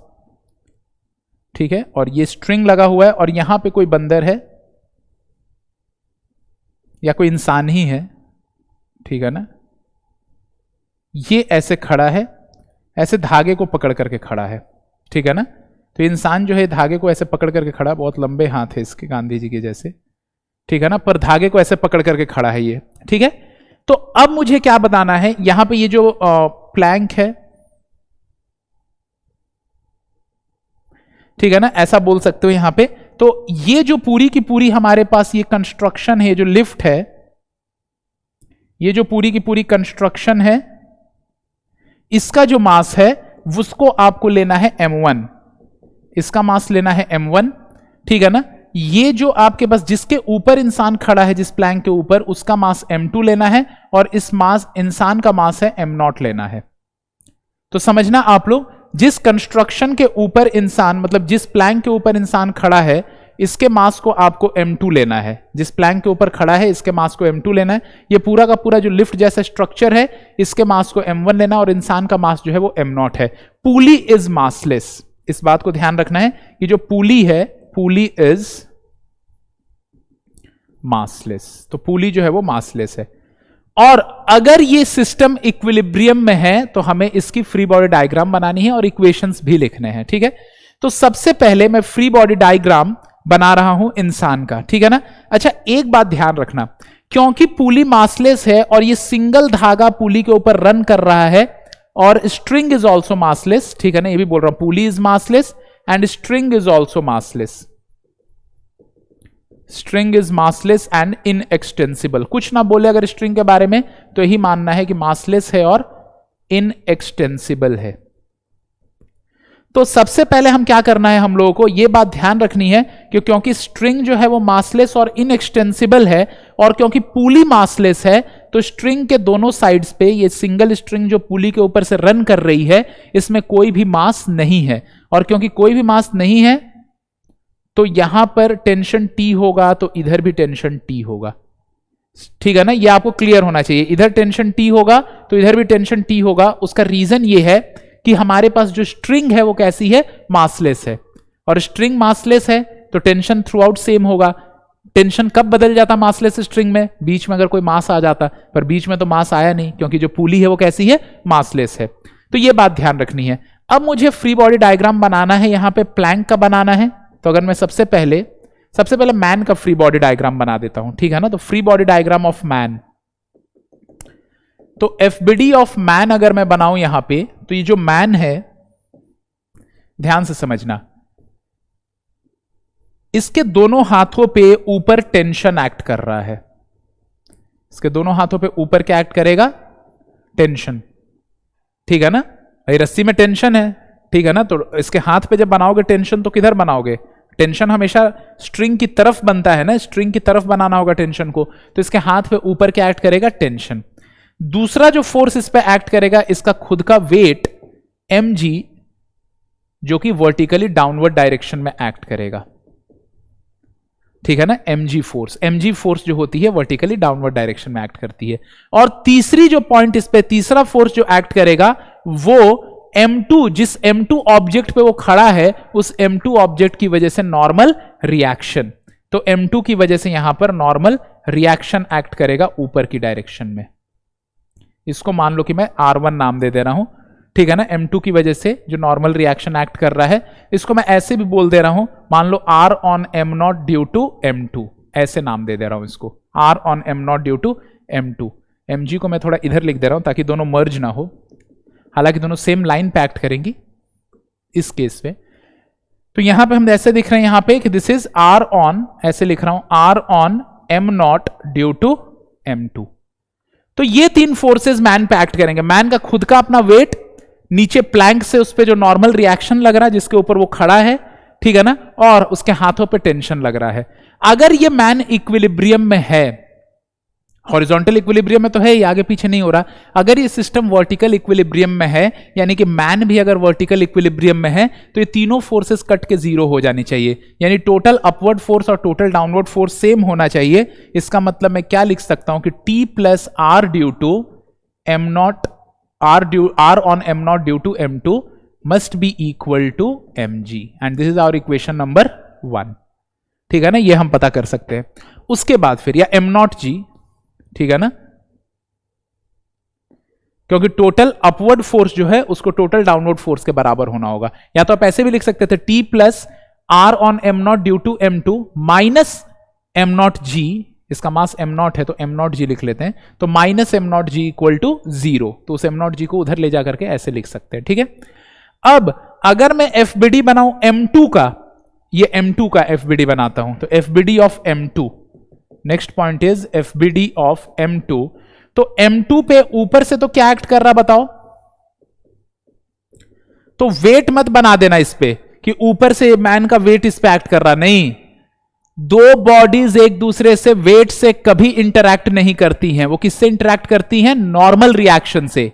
ये बहुत ज्यादा जरूरी है, ध्यान देने वाली बात। सबसे ज्यादा जो बच्चे गलती करते हैं वो यहीं पर कि M2 पर वो नॉर्मल रिएक्शन बनाने की जगह पे, नॉर्मल रिएक्शन जो है इसको मैं ऐसे यहां पे शो करूंगा, this is normal reaction on M2, R on M2 due to M0, normal reaction on M2 due to M0। इसको बनाने की जगह पे वो मैन का वेट इस पे बना देते कि भाई मैन अपना वेट तो इसी पे लगा रहा है ना। भाई मैन का जो वेट है वो मैन पे लगता है, मैन का वेट किसी और चीज पे नहीं लगता है, मैन का वेट मैन पे लगता है, जो कि मैंने बना दिया है। मैन और ये जो प्लैंक है M2, ये आपस में किससे इंटरैक्ट कर रहे हैं, तो they are interacting via normal reaction force. जितना नॉर्मल रिएक्शन फोर्स प्लैंक लगाएगा, ये M2 लगाएगा मैन पे, उतना ही नॉर्मल रिएक्शन फोर्स मैन लगा देगा M2 पे। हाँ, डायरेक्शन अलग अलग होंगी, मतलब कि यहां पे R M0 M2 and R M2 M0 are action reaction pairs. ये सारी चीजें मैंने आपको समझाई थी अभी फिलहाल, ठीक है ना। तो यहां पे अलग से प्लस मैन का यहां पे वेट M0g मत शो कर देना आप लोग, ठीक है ना, क्योंकि वो M0g मैन पे लगेगा, ना कि इस पे लग जाएगा। ये दोनों तो केवल और केवल किससे इंटरैक्ट करेंगे, नॉर्मल रिएक्शन के थ्रू, ठीक है। उसके बाद नीचे से इस पे एक और नॉर्मल रिएक्शन फोर्स लगेगा, उसकी जो वैल्यू हो जाएगी वो कितनी होगी, लेट अस से। तो नीचे जो नॉर्मल रिएक्शन नीचे से एक्ट करेगा इसके ऊपर, this is normal reaction on M2 due to M1। ये नॉर्मल रिएक्शन M2 पे किसकी वजह से है? M1 की वजह से है। M1 नॉर्मल रिएक्शन लगा रहा। और एक फोर्स जो इस पे एक्ट करेगा M2 पे, वो M2 का अपना वेट होगा, जिसको आप यहां नीचे शो कर सकते हो, वेट ऑफ M2, जिसको M2G बोलेंगे हम लोग, M2G। तो ये तीन फोर्सेस इस पे एक्ट करेंगे, ठीक है। हालांकि ये सब सेम लाइन में होंगे, एक ही वर्टिकल लाइन पे होंगे, बट एक वर्टिकल लाइन पे इसलिए नहीं बना रहा हूं, नहीं तो सब हॉटस्पॉट सब मिक्स हो जाएंगे, बट ये होंगे सारे के सारे एक ही वर्टिकल लाइन पे, ठीक है। तो होपफुली ये वाली चीज आप लोगों को क्लियर है कि ये तीन फोर्सेस एक्ट करेंगे। और क्योंकि M2 भी वर्टिकल इक्विलिब्रियम में है, तो इसके लिए भी आप क्या इक्वेशन लिख सकते हो कि नीचे की ओर जो नेट फोर्स है वो है Rm0 M2, या Rm2 M0 rather, Rm2 M0, ठीक है ना, नीचे की ओर फोर्स है, एंड प्लस फिर से मैं क्या लिखूंगा, M2G, क्योंकि नीचे की ओर एक और फोर्स M2G है, और वो दोनों मिलकर के किसके बराबर होने चाहिए? तो Rm2 M1 के बराबर होने चाहिए। तो मान लो ये हमारे पास इक्वेशन नंबर 2 है, ठीक है ना, क्योंकि ऊपर की ओर जो फोर्स है Rm2 M1 है। Rm2 M1 is what? Normal reaction on M2 from the lift M1, ठीक है ना। और अब अगर आप लिफ्ट का फ्री बॉडी डायग्राम बनाओगे, इसी पेज पे बना देता हूं ताकि आप लोगों को क्लियर हो जाए, ठीक है। तो अगर मैं लिफ्ट का फ्री बॉडी डायग्राम बना रहा हूं, ठीक है ना, इधर ही बना लेते हैं। तो FBD ऑफ लिफ्ट, ठीक है, FBD ऑफ लिफ्ट। तो लिफ्ट पे देखो क्या एक्ट कर रहा है, इस बात को ध्यान से समझना आप, ठीक है ना। ये जो हमारे पास लिफ्ट है, ऐसे मैं लिफ्ट को यहां पे शो कर दे रहा हूं, तो यहां से तो लिफ्ट पे ऊपर टेंशन एक्ट कर रही है। यहां से कौन सी फोर्स लिफ्ट पे ऊपर एक्ट कर रही है? टेंशन। देख रहे हो ना, T1 नहीं लिखोगे तो ही काम चल जाएगा, T, क्योंकि टेंशन यहां से ऊपर। भाई टेंशन हमेशा धागे की तरफ एक्ट करती है, यानी लिफ्ट से अवे। जो भी बॉडी बनाओगे, जिस बॉडी पे आपको टेंशन दिखाना है उससे हमेशा अवे दिखाओगे। नॉर्मल रिएक्शन उस बॉडी की तरफ दिखाओगे, टेंशन उससे अवे दिखाओगे। जैसे कि इस मैन पे नॉर्मल रिएक्शन मैंने मैन की तरफ दिखाया है, इस M2 पे नॉर्मल रिएक्शन ऊपर से भी M2 की तरफ है, नीचे से भी M2 की तरफ है। इस लिफ्ट पे भी जब नॉर्मल रिएक्शन दिखाऊंगा तो लिफ्ट की तरफ दिखाऊंगा, लेकिन टेंशन लिफ्ट से अवे दिखाऊंगा। जिस बॉडी को आप बना रहे हो, जिस बॉडी का फ्री बॉडी डायग्राम, टेंशन उससे अवे दिखाओगे, नॉर्मल रिएक्शन उसकी तरफ दिखाओगे, क्योंकि टेंशन उससे अवे एक्ट करेगा टुवर्ड्स द स्ट्रिंग, ठीक है ना। तो इधर T हो गया हमारे पास। अब नीचे इस पे जो फोर्स एक्ट करेगी, ठीक है ना, वो जब प्लैंक की वजह से होगी, उसकी वैल्यू हो जाएगी R on M1 due to M2। ये फोर्स नीचे एक्ट करेगी, R on M1 due to M2, ठीक है ना। और एक फोर्स जो यहां पे एक्ट करेगा वो इसका खुद का वेट होगा, जो मैं इसके सेंटर से इधर से बना देता हूं, इसका खुद का वेट, जिसको मैं नाम क्या दे रहा हूं, M1G। तो इसके लिए क्या इक्वेशन लिखोगे आप लोग? इसके इक्विलिब्रियम के लिए इक्वेशन लिखोगे कि ऊपर T है और T को किसके बराबर होना होगा? तो R M1 M2, that is R on M1 M2 and plus M1G। तो T को इसके बराबर होना पड़ेगा। तो ये तीन इक्वेशन है, मान लो ये इक्वेशन नंबर 3 है। तो इन तीन इक्वेशन की मदद से हम लोग क्या कैलकुलेट कर सकते हैं? टेंशंस एंड नॉर्मल रिएक्शंस, ठीक है ना। इनकी वैल्यूज को हम लोग कैलकुलेट कर सकते हैं, ठीक है। तो इस बात को हम लोग को ध्यान में रखना है। हालांकि आपको दिख रहा है कि यहां पे M0 M2 लिखा हुआ है और यहां Rm2 M0 लिखा हुआ है, लेकिन ये दो अलग अलग वेरिएबल्स नहीं है, सेम वेरिएबल है, मैग्नीट्यूड दोनों का सेम होता है, ठीक है ना। और डायरेक्शन को तो कंसिडर करके ही हमने इक्वेशन लिखा है। तो इसको सिंपली आप ऐसे भी लिख सकते थे कि T प्लस, मान लो इसको कुछ नाम R1 दे दिया, तो T plus R1 equal to M0G और R1 plus M2G equal to R2, मान लो इसको नाम R2 दे दिया, और यहां पे लिखोगे T is equal to R2 plus M1G। तो आपके पास कुल मिलाकर के तीन ही वेरिएबल हैं, T, R1 एंड R2, और तीन इक्वेशन भी है हमारे पास। तो यहां से हमें तीन इक्वेशन, तीन वेरिएबल सॉल्व करके हम T, R1 और R2 की वैल्यू पता लगा सकते हैं। सो this is the advantage of free body diagram. Physics की स्टडी बिना फ्री बॉडी डायग्राम के की ही नहीं जा सकती है, एटलीस्ट मैकेनिक्स की स्टडी तो नहीं की जा सकती है। So free body diagram is one of the most important topics of mechanics to draw the free body diagram. मैंने वो पहली बार में ही अच्छा खासा फ्री बॉडी डायग्राम लिया है। अगर ये फ्री बॉडी डायग्राम आप लोग खुद से बना पा रहे हो तो फ्री बॉडी डायग्राम के आप एक्सपर्ट ऑलरेडी हो चुके हो, ठीक है ना, because this is a good level free body diagram जो हम लोगों ने पहले बार में ही सिलेक्ट किया है बिना टाइम वेस्ट करते हुए। तो इस फ्री बॉडी डायग्राम को आप लोग अच्छे से देख लो, इसका आप लोग स्क्रीनशॉट ले लो, ठीक है ना, और फिर हम आगे प्रोसीड कर रहे हैं। तो चलिए अब आगे प्रोसीड करते हैं, ठीक है ना, और इनके एप्लीकेशन से हम लोग कुछ न्यूमेरिकल सॉल्व कर सकते हैं, ठीक है ना, या इनफैक्ट सारे जो मैकेनिक्स के न्यूमेरिकल हैं वो तो एफबीडी की मदद से सॉल्व हो सकते हैं। तो सबसे पहले हम लोग मूव इन करते हैं कुछ इक्विलिब्रियम वाले न्यूमेरिकल्स पे। आज हम लोग इक्विलिब्रियम वाले कुछ न्यूमेरिकल्स देखेंगे एक दो, और उसके बाद फिर मैं पुली सिस्टम का आपको एक बेसिक आइडिया दूंगा। एटवुड्स मशीन जो कहलाती है सिंगल पुली सिस्टम, नीट 2020 में इतना सिंपल क्वेश्चन एटवुड मशीन से आया था कि जिसको ने एटवुड मशीन का नाम भी सुना होगा वो भी सॉल्व कर देता, ठीक है ना। और उसके बाद इंक्लाइन की जानकारी दूंगा आप लोगों को। तो इस एपिसोड को यहां पे हम लोग कंसेप्चुअली एंड करेंगे, और जो नेक्स्ट एपिसोड होगा वो फुल्ली न्यूमेरिकल बेस्ड एपिसोड होगा। उसमें ये जो हम लोगों ने फंडामेंटल कंसेप्ट्स आज डेवलप किए हैं इनके ऊपर बेस्ड न्यूमेरिकल्स करेंगे, ठीक है। तो अब देखिए आप लोग यहां पे ये जो हमारे पास न्यूमेरिकल है, से दैट कि मान लीजिए यहां पे हमारे पास कोई स्ट्रिंग है, ठीक है ना, ऐसे हमारे पास कोई सिचुएशन है कि यहां पे ये मास है 10 kgs का, ठीक है ना, और ये वाला जो एंगल है, ये वाला एंगल 37 डिग्रीज है, और ये वाला जो एंगल है ये 53 डिग्रीज का मान लो एंगल है, ठीक है ना। ऑब्वियसली ये वाला एंगल 90 डिग्रीज हो जाएगा, ठीक है ना। तो ये 37 डिग्रीज और ये 53 डिग्रीज का एंगल है, ये 10 kgs का मास है, यहां पे कोई नॉट है, गांठ बंधी हुई है, ठीक है ना। इसको मैं नाम दे रहा हूं स्ट्रिंग 1, इसको नाम दे रहा हूं स्ट्रिंग 2, और इसको नाम दे रहा हूं स्ट्रिंग 3, ठीक है ना। तो यहां पर जो हमारे पास टेंशन है, मान लीजिए कि हमारे पास टेंशन है T1। आपको पता है टेंशन हमेशा स्ट्रिंग को ऐसे अपनी नेचुरल लेंथ पे लाना चाहते हैं, इसलिए टेंशन ऐसे बनाऊंगा मैं। जहां भी स्ट्रिंग दिखेगी स्ट्रिंग के एंड से अभी बनाओ। ये दूसरी स्ट्रिंग है T2, तो यहां पे ये हमारे पास टेंशन है, यहां पे इस टेंशन को नाम मान लो मैं T2 दे रहा हूं, ठीक है ना। और यहां पे ये हमारे पास स्ट्रिंग 3 है, तो इसमें जो टेंशन है उसको नाम मैं T3 दे रहा हूं। Strings are light and inextensible. Our aim is to determine the values of tensions in the 3 strings. ठीक है ना। तो क्वेश्चन है कि in the shown diagram, ठीक है, in the shown diagram, in the shown diagram determine the values of tensions in the 3 strings. ठीक है ना। तो 3 स्ट्रिंग्स में जो वैल्यूज ऑफ टेंशंस हैं ये हमें डिटरमाइन करने हैं इन डायग्राम्स के अंदर, ठीक है।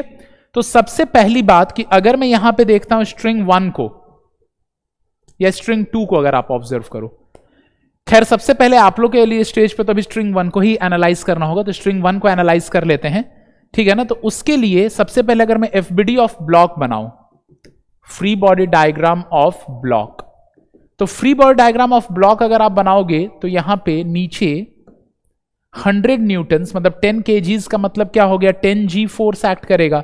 10g को आप क्या बोल सकते हो, 100 न्यूटन्स, तो 100 न्यूटन फोर्स एक्ट करेगा, और ऊपर की ओर यहां पे क्या एक्ट करेगा, T1, ठीक है। तो यहां से देयरफॉर आप क्या लिख सकते हो कि therefore T1 is equal to 100 newtons, and this is our equation number 1, क्योंकि वर्टिकल इक्विलिब्रियम में है। क्वेश्चन में भले नहीं मेंशन हो, और नहीं मेंशन होता तो इक्विलिब्रियम मानना होता है। The system is in equilibrium, the system is in equilibrium, ये जो सिस्टम है वो इक्विलिब्रियम में है। तो T1 की वैल्यू 100 न्यूटन माननी होगी। दूसरी चीज, अगर मैं T2 की बात करूं तो T2 स्ट्रिंग को अगर आप एनालाइज करोगे, अगर आप एफबीडी ऑफ नॉट बना लो रैदर, ठीक है ना, एफबीडी ऑफ नॉट, तो अगर आप इस नॉट की एफबीडी बनाते हो, नॉट मतलब ये जो गांठ है इसकी अगर आप एफबीडी बनाते हो, तो इधर की ओर हमारे पास, ठीक है ना, T2 जो है, T2 की जो वैल्यू है, तो ये हमारे पास 37 डिग्रीज का एंगल दिया हुआ है, और अगर मैं T2 को रिजॉल्व करता हूं तो इधर की ओर आ जाएगा T2 cos 37, और ऊपर आ जाएगा T2 sin 37। तो T2 cos 37 तो हम लोग को पता ही है, दिस इज T2 इंटू 4/5, ठीक है ना, एंड T2 sin 37 इसको लिख सकते हो T2 इंटू 3/5, ठीक है ना। ये नॉट अगर आप देख रहे हो यहां पे FBD ऑफ नॉट अगर मैं बनाऊं, लेकिन अब इस डायरेक्शन में T3 भी है हमारे पास, इस डायरेक्शन में T3 है। मैं इसको उधर लिख देता हूं थोड़ा ऊपर ताकि दिखे आपको। तो इधर T2 sin 37 था, T2 sin 37, जिसको हम लिख सकते हैं T2 इंटू 3/5, ठीक है ना। और इस डायरेक्शन में हमारे पास ये वाली स्ट्रिंग जो है उसको मैं ऐसे यूं बना लेता हूं, ठीक है ना। ये वाली जो स्ट्रिंग है दैट इज T3, और T3 की यहां से जो एंगल है वो 53 डिग्रीज है। तो जब आप इसको रिजॉल्व करोगे दो हिस्सों में, तो ऊपर आ जाएगी T3 sin 53 और इधर की ओर आ जाएगी T3 cos 53। cos 53 जो होती है वो 3/5 होती है, तो T3 इंटू 3/5 लिखोगे, और sin 53 4/5 होगी, यानी ऊपर हो जाएगा T3 इंटू 4/5। और नीचे की ओर इस पे T1 एक्ट कर रहा है। यह भी ध्यान देने वाली बात है कि नीचे की ओर इस पे जो फोर्स एक्ट कर रहा है दैट फोर्स इज T1।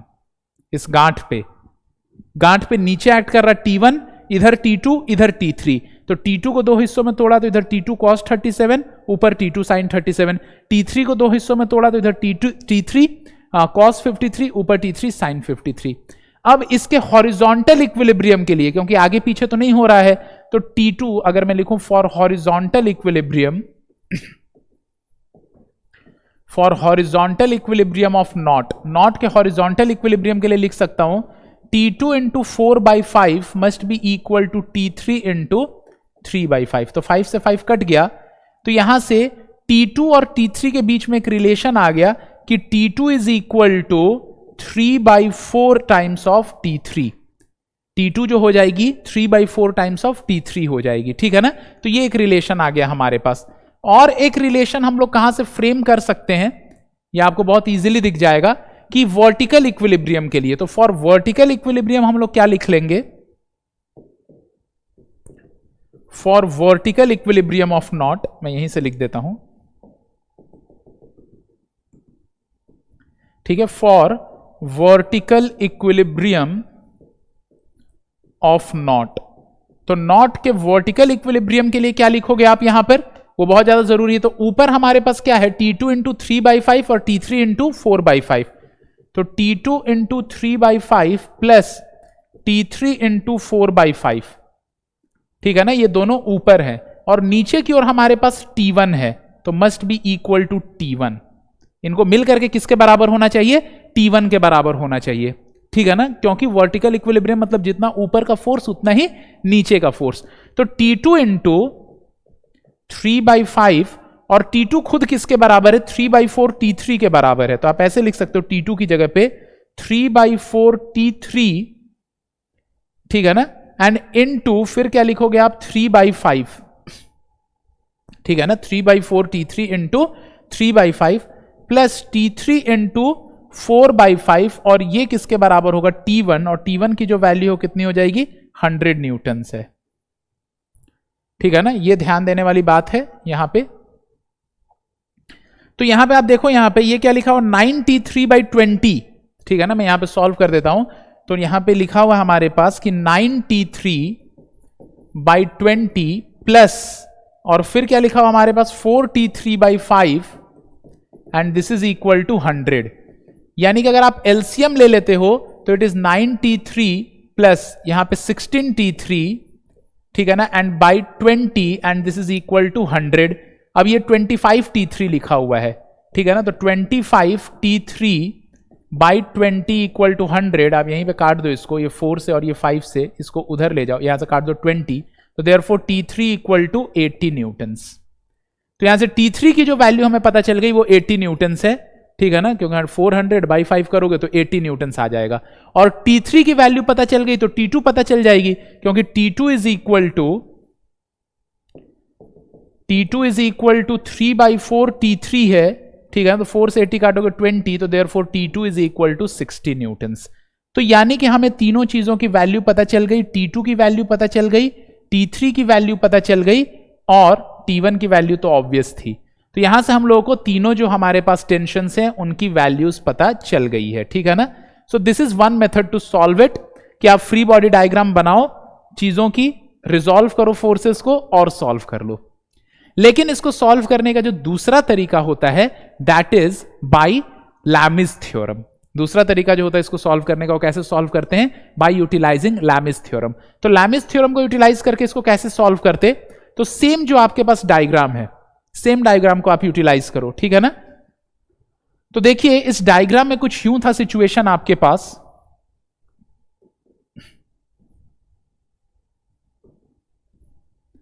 ठीक है ना।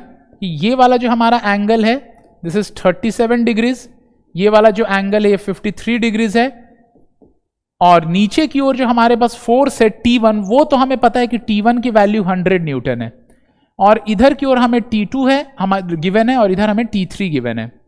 लैमिस थ्योरम ये बोलती है कि if the system is in equilibrium, if the point is in equilibrium, if the point at which the forces are acting, at which the forces are acting is in equilibrium, अगर वो point equilibrium में है, then हम लोग क्या लिख सकते हैं? F1 upon sine alpha must be equal to F2 upon sine beta must be equal to F3 upon sine gamma. और इसके लिए जो डायग्राम होता है वो कुछ इस तरह से होता है कि ये हमारे पास पॉइंट है, ध्यान देना ये पॉइंट है हमारे पास, यहां पे जो फोर्सेस एक्ट कर रही हैं, मान लो इधर कहीं F1 एक्ट कर रही है, इधर कहीं F2 एक्ट कर रही है, और इधर कहीं F3 एक्ट कर रही है। F1 के उल्टा एंगल जो है यहां पे वो अल्फा कहलाएगा, ठीक है ना। इसको F2 लिखना था, ये F2 एक्ट कर रही है यहां पे, तो F2 के उल्टा जो एंगल है वो बीटा कहलाएगा, ठीक है ना। और F3 के उल्टा जो एंगल है वो गामा कहलाएगा। तो अगर ये पॉइंट इक्विलिब्रियम में है, जिस पॉइंट पे तीनों फोर्सेस एक्ट कर रही हैं, तो F1 upon sine alpha must be equal to F2 upon sine beta must be equal to F3 upon sine gamma, ठीक है ना। हमारे इस डायग्राम को देखो, इस डायग्राम में भी ये जो पॉइंट है वो इक्विलिब्रियम में है, ठीक है ना। अब हमें जो वैल्यूज गिवन है, अगर मैं उसको अपने लैमिस थ्योरम में फीड करूं, तो हमारे डायग्राम में मैं क्या लिख सकता हूं? In our diagram what we can write, तो 100 के ऑपोजिट जो एंगल है वो 90 डिग्रीज है, ये टोटल एंगल यहां से यहां तक ये 180 डिग्रीज है, एंड 37 प्लस 53 मिलकर 90 हो गई, तो अब ये 90 हो गया, तो हम लिखेंगे 100 अपॉन साइन 90, ठीक है ना। इन आवर डायग्राम हम क्या लिखेंगे? 100 upon sine 90, 100 upon sine 90, and this is equal to T2। अब T2 के उल्टा टोटल एंगल कितना है? तो 90 प्लस 53, और 90 प्लस 53 यानी कितना हो गया? इसको पहले मैं लिख देता हूं, T2 अपॉन साइन 90 प्लस 53, ये क्लियर है आपको। And this is equal to T3 upon, और T3 के उल्टा जो एंगल है इट इज साइन 90 प्लस 37। लेकिन साइन के बारे में एक जानकारी है हम लोग को कि साइन जो है 90 डिग्रीज के अबाउट सिमेट्रिक होती है। 90 डिग्रीज के अबाउट सिमेट्रिक होने का मतलब यह हुआ कि 90 से जितना आगे बढ़ोगे आप, तो जो वैल्यू आएगी 90 से उतना पीछे आने पे भी सेम वैल्यू आएगी, और साइन भी नहीं चेंज होगा। यानी कि साइन 90 प्लस 53 को मैं साइन 90 माइनस 53 लिख सकता हूं, it is one and the same thing. यानी ये साइन 37 लिखा हुआ है, और साइन 90 प्लस 37 को साइन 90 माइनस 37 लिख सकता हूं, यानी कि ये साइन 53 लिखी हुई है। यानी कि जो इक्वेशन हमारे पास लिखा हुआ है इट इज 100 अपॉन 1, क्योंकि साइन 91 है, it is T2 upon sine 37। Sine 37 is 3/5 which is equal to T3 upon cos sine 53, या कॉस 37 भी उसको बोल सकते हो, लेकिन साइन 53 है विच इज इक्वल टू 4/5। तो यानी कि 100 इक्वल टू दिस लिखा हुआ। अब इस इक्वेशन से हमारा देयरफॉर आंसर आ जाएगा, ठीक है ना। This is Lami's theorem. ये चीज क्या लिखी हुई है आपके सामने? लैमिस थ्योरम लिखी हुई है आपके सामने, ये वाली जो चीज है। तो यहां से देखो 100 इक्वल टू T2 अपॉन 3/5 है, therefore 100 is equal to T2 upon 3/5। तो अगर आप उसको ले जाओगे उस साइड पे, ठीक है ना, अगर आप इसको, तो 300 इंटू 3/5 हो जाएगा, therefore T2 is equal to 100 into 3/5, तो 5 से काटोगे तो 20 into 3, so it is 60 newtons. बहुत इजीली आ गया। एंड नेक्स्ट अगर आप यहां पे लिख रहे हो 100 is equal to T3 upon 4/5, T3 divided by 4/5, और 4/5 को इधर ले आओ तो therefore T3 will be equal to 100 into 4/5, तो काटोगे तो इसकी वैल्यू जो होगी वो 80 न्यूटन्स आ जाएगी। तो सेम न्यूमेरिकल को हम लोगों ने सॉल्व कर लिया है वाया लैमिस थ्योरम। ठीक है, तो होपफुली ये पूरा का पूरा जो न्यूमेरिकल है क्लियर है आप लोगों को। लैमिस थ्योरम थोड़ा ज्यादा पावरफुल टेक्निक होता है in comparison to resolution method in case of equilibrium numericals. Okay, so having studied this, चलिए अब थोड़ा सा हम लोग इंक्लाइन प्लेन का नॉलेज ले लेते हैं कि व्हाट इज इंक्लाइन प्लेन। ठीक है ना, so incline plane is any surface that is inclined at some angle theta with respect to horizontal. ठीक है ना, इस बात को ध्यान रखना। इंक्लाइंड प्लेन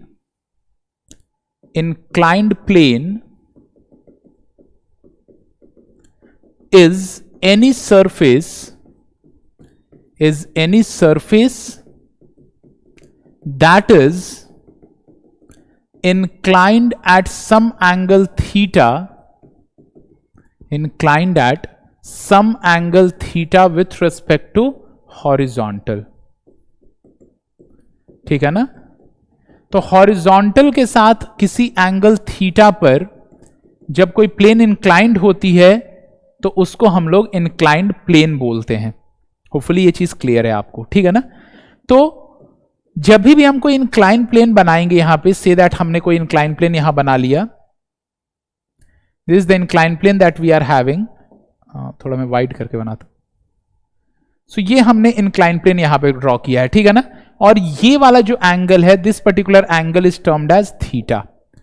अब मैं अगर इसके ऊपर कोई ब्लॉक रखता हूं, ठीक है ना, if I am keeping a block somewhere over here, तो इस ब्लॉक का जो मास है वो m अगर मैं लूं, m is the mass of the block, तो इसका जो वेट है वो डायरेक्टली वर्टिकली डाउनवर्ड्स एक्ट करेगा, जो कि mg कहलाएगा। तो वेट वर्टिकली डाउनवर्ड्स एक्ट करेगा। अब अगर मैं इस वेट के दो कंपोनेंट्स लूं, यहां पे एक कंपोनेंट लूंगा परपेंडिकुलर टू इंक्लाइन, ठीक है ना, परपेंडिकुलर टू इंक्लाइन, और दूसरा जो कंपोनेंट लूंगा वो पैरेलल टू इंक्लाइन लूंगा।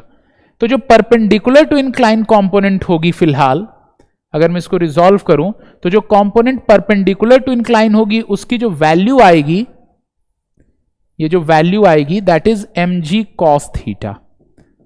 इस बात को आप ध्यान भी रखना, if theta is the angle of inclination then the component which is perpendicular to incline is mg cos theta. ऐसा इसलिए क्योंकि ये वाला एंगल थीटा है, और यहां से अगर आप इसको डायरेक्टली नीचे ड्रॉ करोगे तो ये 90 हो जाएगा, तो ये 90 माइनस थीटा हो गया। और अगर ये 90 माइनस थीटा हो गया तो यहां पे आप देख सकते हो कि ये वापस क्या हो जाएगा, आपके पास थीटा हो जाएगा। ये 90 माइनस थीटा है ये वाला एंगल, तो इसके वर्टिकली ऑपोजिट ये भी 90 माइनस थीटा हो जाएगा, और ये 90 है तो ये 90 माइनस थीटा, ये 90, तो ये वापस हमारे पास क्या हो जाता है, थीटा हो जाता है। तो ये ध्यान देने वाली बात है, ये वाला अगर इंक्लाइन का एंगल थीटा है तो ये वाला एंगल भी थीटा हो जाता है। तो अगर एंगल ऑफ इंक्लिनेशन थीटा है तो वो कंपोनेंट वेट का जो कि इंक्लाइन प्लेन के परपेंडिकुलर होता है वो mg cos थीटा होता है, और जो इंक्लाइन प्लेन के पैरेलल होता है वो mg sin थीटा होता है। तो इंक्लाइन प्लेन के पैरेलल जो वेट का कंपोनेंट होता है वो mg sin थीटा होता है, और इंक्लाइन प्लेन के परपेंडिकुलर mg cos थीटा होता है। तो mg cos थीटा कंपोनेंट जो होती है वो इंक्लाइन के अगेंस्ट ब्लॉक को प्रेस करना चाहती है, तो इसीलिए यहां पे एक नॉर्मल रिएक्शन अराइज होता है, नॉर्मल रिएक्शन फोर्स इस डायरेक्शन में जो कि ब्लॉक पे एक्ट करता है। अगर मान लो फोर्स इसी डायरेक्शन में अनबैलेंस्ड फोर्स होता तो तोड़ के ही ब्लॉक इंक्लाइन प्लेन में घुस जाती, लेकिन ब्लॉक की क्योंकि कोई भी मूवमेंट इस डायरेक्शन में नहीं है, परपेंडिकुलर टू इंक्लाइन नहीं है, तो यानी परपेंडिकुलर टू इंक्लाइन ब्लॉक पे एक नॉर्मल रिएक्शन एक्ट कर रहा होगा जो कि mg cos थीटा के बराबर होगा। ठीक है ना, सो यहां पे इसके बारे में जो इंपॉर्टेंट बातें आपको ध्यान रखनी है, if angle of inclination of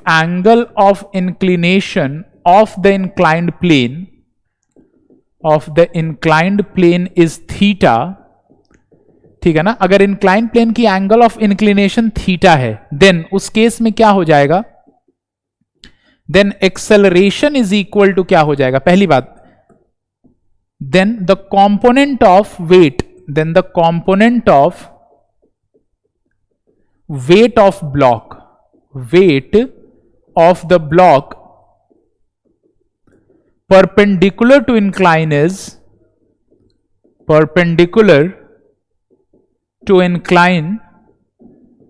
is mg cos theta. ठीक है ना? Then the component of weight of the block perpendicular to incline is mg cos theta and parallel to incline is mg sin theta. Parallel to incline is mg sin theta. ठीक है ना? अब क्योंकि mg cos theta जो है, इस बात को समझना, because there is no motion of the block perpendicular to incline, क्योंकि परपेंडिकुलर टू इंक्लाइन कोई भी मोशन ऑफ ब्लॉक नहीं है, तो therefore the component of weight perpendicular to incline must cancel out. ठीक है ना? इस बात को समझना, as there is no motion,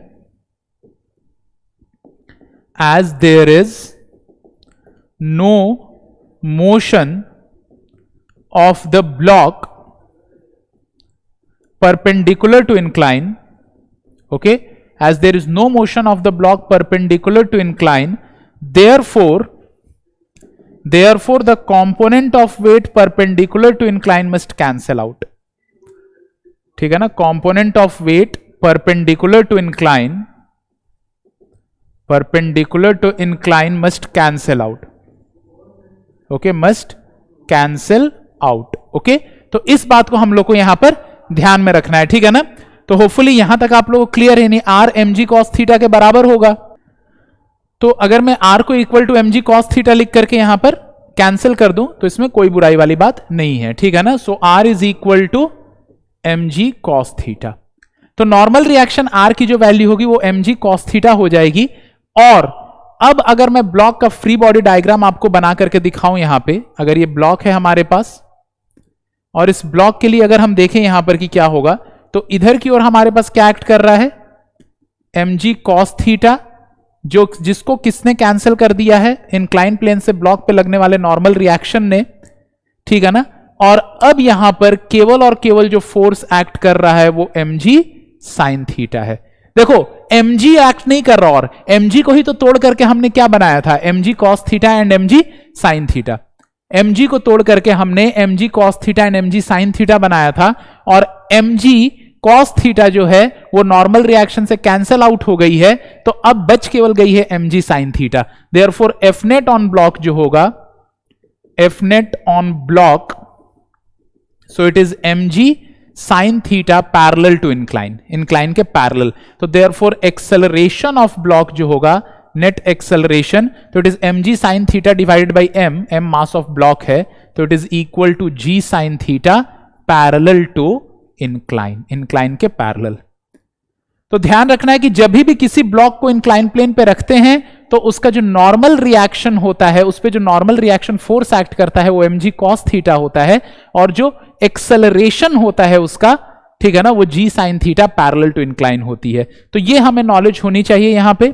ठीक है ना? तो इस बात को समझना आप लोग कि अगर मैं एक्सेलरेशन की बात करूं यहां पे, तो एक्सेलरेशन जो होगी it is proportional to sine theta. Acceleration किसके प्रोपोर्शनल है, साइन थीटा के प्रोपोर्शनल है. यानी कि अगर मैं एक्सेलरेशन वर्सेस साइन थीटा का ग्राफ बनाऊं, एक्सेलरेशन वर्सेस साइन थीटा का ग्राफ, ठीक है ना, तो it will be a straight line. वो स्ट्रेट लाइन हो जाएगा, और मैक्सिमम कहां तक जाएगा वो, ठीक है ना, a इज इक्वल टू, जिसकी स्लोप g के बराबर हो जाएगी, और इसकी मैक्सिमम वैल्यू हमारी g ही होगी. ठीक है ना? तो ये हमारे पास a वर्सेस साइन थीटा. लेकिन अगर आप a वर्सेस थीटा का ग्राफ बनाओगे, इस बात को ध्यान रखना, अगर आपने ग्राफ बना दिया on incline plane a versus theta का, तो ये ध्यान रखने वाली बात है कि अब वो साइन का ग्राफ बनेगा. वो ग्राफ किसका बनेगा, साइन का. ठीक है ना? ये हमारे पास हो जाएगी g. ठीक है ना? तो क्योंकि a is equal to G sine theta है, तो a वर्सेस थीटा का ग्राफ अगर आपने बनाया तो ये हो जाएगा हमारे पास g हो जाएगी, मतलब g तक. लेकिन ये अब कर्व जो है ये नॉर्मल कर्व नहीं है, कोई भी सर्कुलर नहीं है, दिस इज साइन फंक्शन, ये साइन थीटा का कर्व है. तो a थीटा के बीच में बनाओगे तो साइन थीटा का कर्व आएगा, लेकिन a और साइन थीटा के ही बीच में बना दोगे तो स्ट्रेट लाइन आ जाएगी. ठीक है ना? तो ध्यान रखने वाली बात है, ये कब पॉसिबल होता है, ए जी के बराबर कब होता है, when theta equal to 90 degrees, जब थीटा की वैल्यू क्या हो जाए, 90 डिग्रीज हो जाए। और ऑब्वियसली एक्सेलरेशन की वैल्यू 0 होती है, जबकि थीटा की वैल्यू क्या होती है, 0 डिग्रीज होती है। तो when theta is equal to 0 degrees, तो एक्सेलरेशन 0 होगा, और जब थीटा की वैल्यू 90 डिग्रीज हो जाएगी तो एक्सेलरेशन जो है वो जी के बराबर हो जाएगा। इस चीज को हम रियलाइज भी कर सकते हैं ना, यहां पे मान लो कि मैं एक ऐसा इंक्लाइन प्लेन बनाऊं जो कि हॉरिजॉन्टल ही है बिल्कुल, तो हॉरिजॉन्टल इंक्लाइन प्लेन पे तो ब्लॉक अपने आप चलने नहीं लगेगा। तो हॉरिजॉन्टल इंक्लाइन प्लेन पे यहां पे थीटा की वैल्यू 0 डिग्रीज है, तो एक्सेलरेशन ऑब्वियसली 0 ही होगी, लेकिन नॉर्मल रिएक्शन आप लिखोगे mg cos 0, यानी कि उसकी वैल्यू mg आ जाएगी, जो नॉर्मल रिएक्शन की वैल्यू होगी। क्यों? क्योंकि इसका पूरा का पूरा वेट इधर नीचे एक्ट करेगा mg, और नॉर्मल रिएक्शन उसको कैंसिल आउट करेगी r से, तो r will be equal to mg।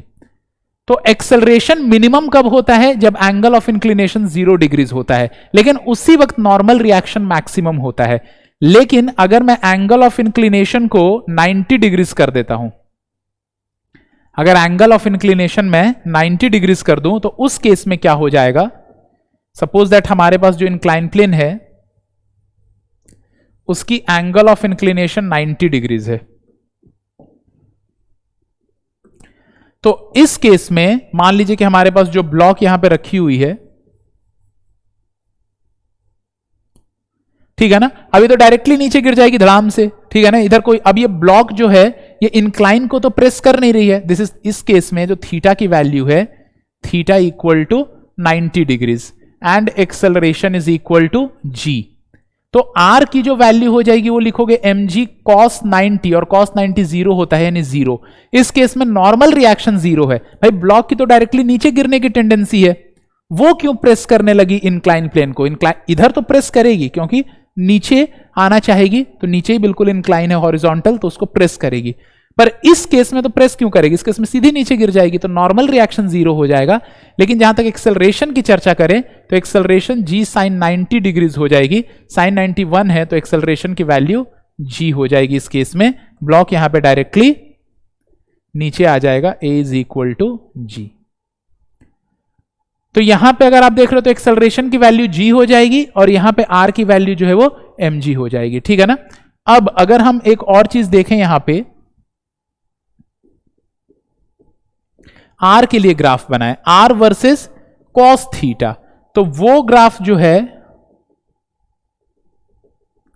जैसे जैसे थीटा की वैल्यू बढ़ेगी, ठीक है ना, वो जो ग्राफ है वो कम होता जाएगा। लेकिन r वर्सेस थीटा का मैं बना लेता हूं ज्यादा बेटर, क्योंकि एग्जाम में cos थीटा नहीं थीटा का पूछेगा आपसे।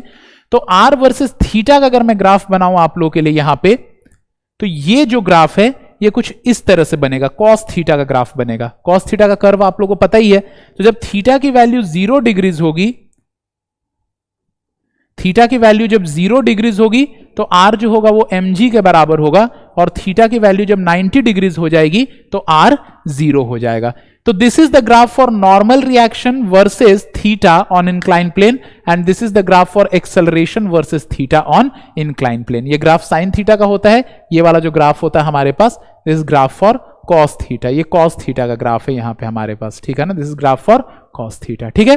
तो होपफुली यहां तक क्लियर है। So this is the discussion about incline plane, कि इंक्लाइन प्लेन पे जब भी कि ऑब्जेक्ट को आप रखोगे तो ऑब्जेक्ट की मैक्सिमम एक्सेलरेशन तब होगी जबकि एंगल ऑफ इंक्लिनेशन 90 डिग्रीज होगी, मिनिमम एक्सेलरेशन तब होगी जबकि एंगल ऑफ इंक्लिनेशन 0 डिग्रीज होगी।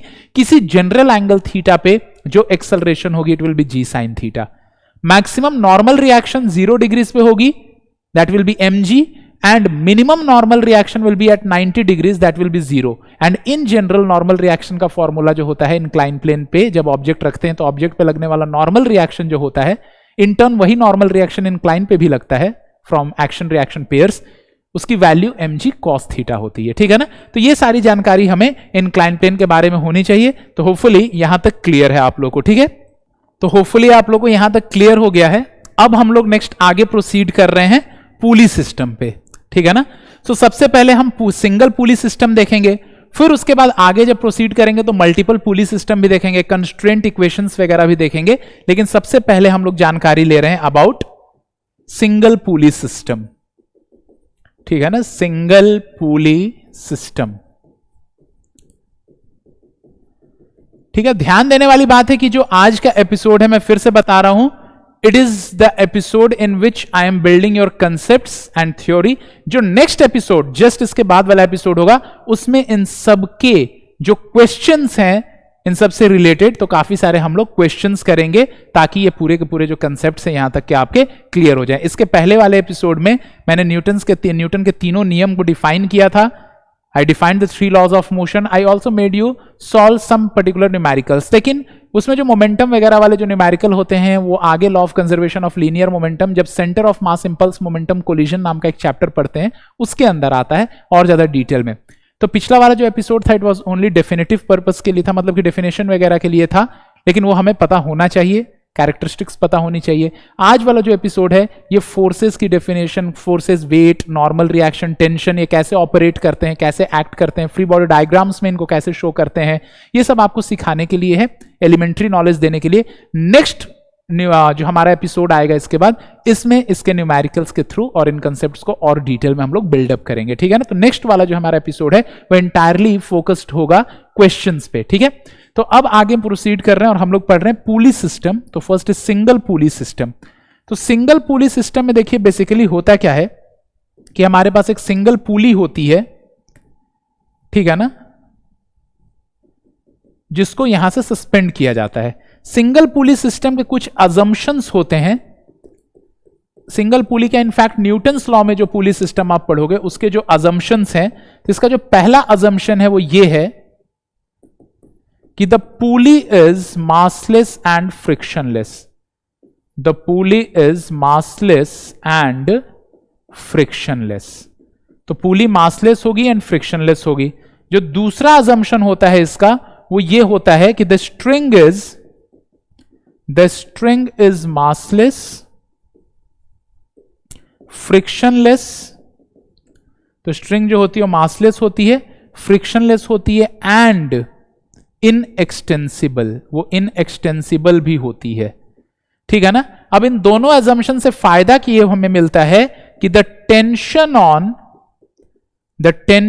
On both the sides of the pulley are equal. तो यहां से हमें यह फायदा मिल जाता है कि टेंशन जो दोनों साइड ऑफ पुली पे हैं, वो क्या हो जाते हैं, वो इक्वल हो जाते हैं, अगर ये अजम्पशंस हम लोग ले तो। और न्यूटन्स लॉज ऑफ मोशन के अंदर ये जो पुली है, ये रोटेट नहीं हो रही होती है प्राइमरली, क्योंकि पुली को रोटेट करने के लिए यहां हमारे पास फ्रिक्शन होना चाहिए, ठीक है ना। या तो आप ऐसा बोल सकते हो कि फ्रिक्शन नहीं होगा तो यहां पे ये जो स्ट्रिंग है वो बेसिकली इसके ऊपर स्लाइड कर जाएगी। तो स्ट्रिंग क्योंकि यहां पे स्लाइड कर जाएगी, तो इसीलिए बेसिकली यहां पर हम लोग ऐसी पुली जो है, इस पुली को हम लोग ऐसा मानते हैं कि स्ट्रिंग इस पे स्लिप हो रही है बेसिकली, या अगर घूम भी रही है तो पुली की अपनी कोई इनर्शिया नहीं है। इनर्शिया वाली पुलीज जो होती हैं, उनको हम लोग कहां जाकर के पढ़ेंगे, तो इनर्शिया वाली जो पुलीज होंगी उनको जाकर के हम लोग पढ़ेंगे रोटेशनल मोशन में, वहां पे पुली की भी मोमेंट ऑफ इनर्शिया वगैरह कंसीडर करनी है, ठीक है ना। तो फिलहाल आपको जो पुली गिवन है, इसमें कोई भी इनर्शिया नहीं है, ठीक है ना। अब ये धागा है जो कि पुली के ऊपर से ऐसे रन कर रहा है, और इसके दोनों साइड पे मासेस एसोसिएटेड हैं। ये मास m1 है और ये मास m2 है, ठीक है ना।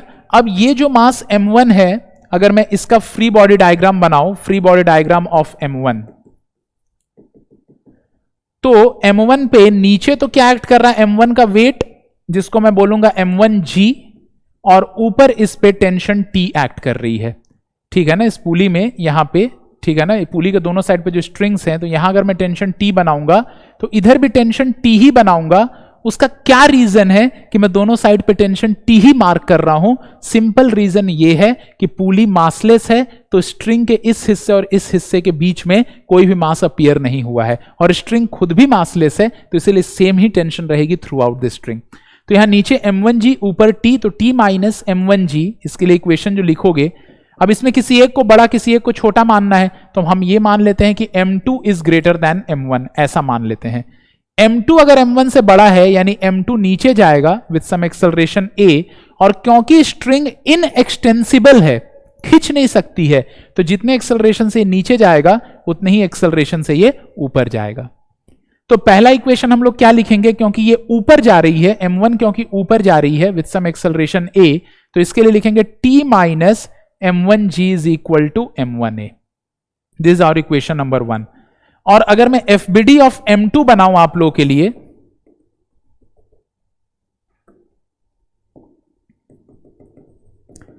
FBD ऑफ m2, तो m2 की अगर हम FBD बनाएंगे यहां पे, तो ऊपर की ओर यहां पे क्या एक्ट कर रहा है T, और नीचे की ओर यहां पे एक्ट कर रहा है m2g, और इसका जो एक्सेलरेशन है वो डाउनवर्ड डायरेक्शन में है।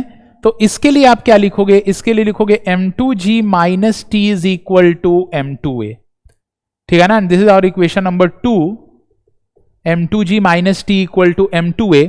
अब अगर इन दोनों इक्वेशंस को मैं कंबाइन करूं, ऐड कर दूं, तो इक्वेशन 1 + 2 अगर मैं लिखूंगा तो मैं क्या लिख सकता हूं कि m2g minus T is equal to m2a, and यहां पे मैं क्या लिख सकता हूं t minus m1g is equal to m1a।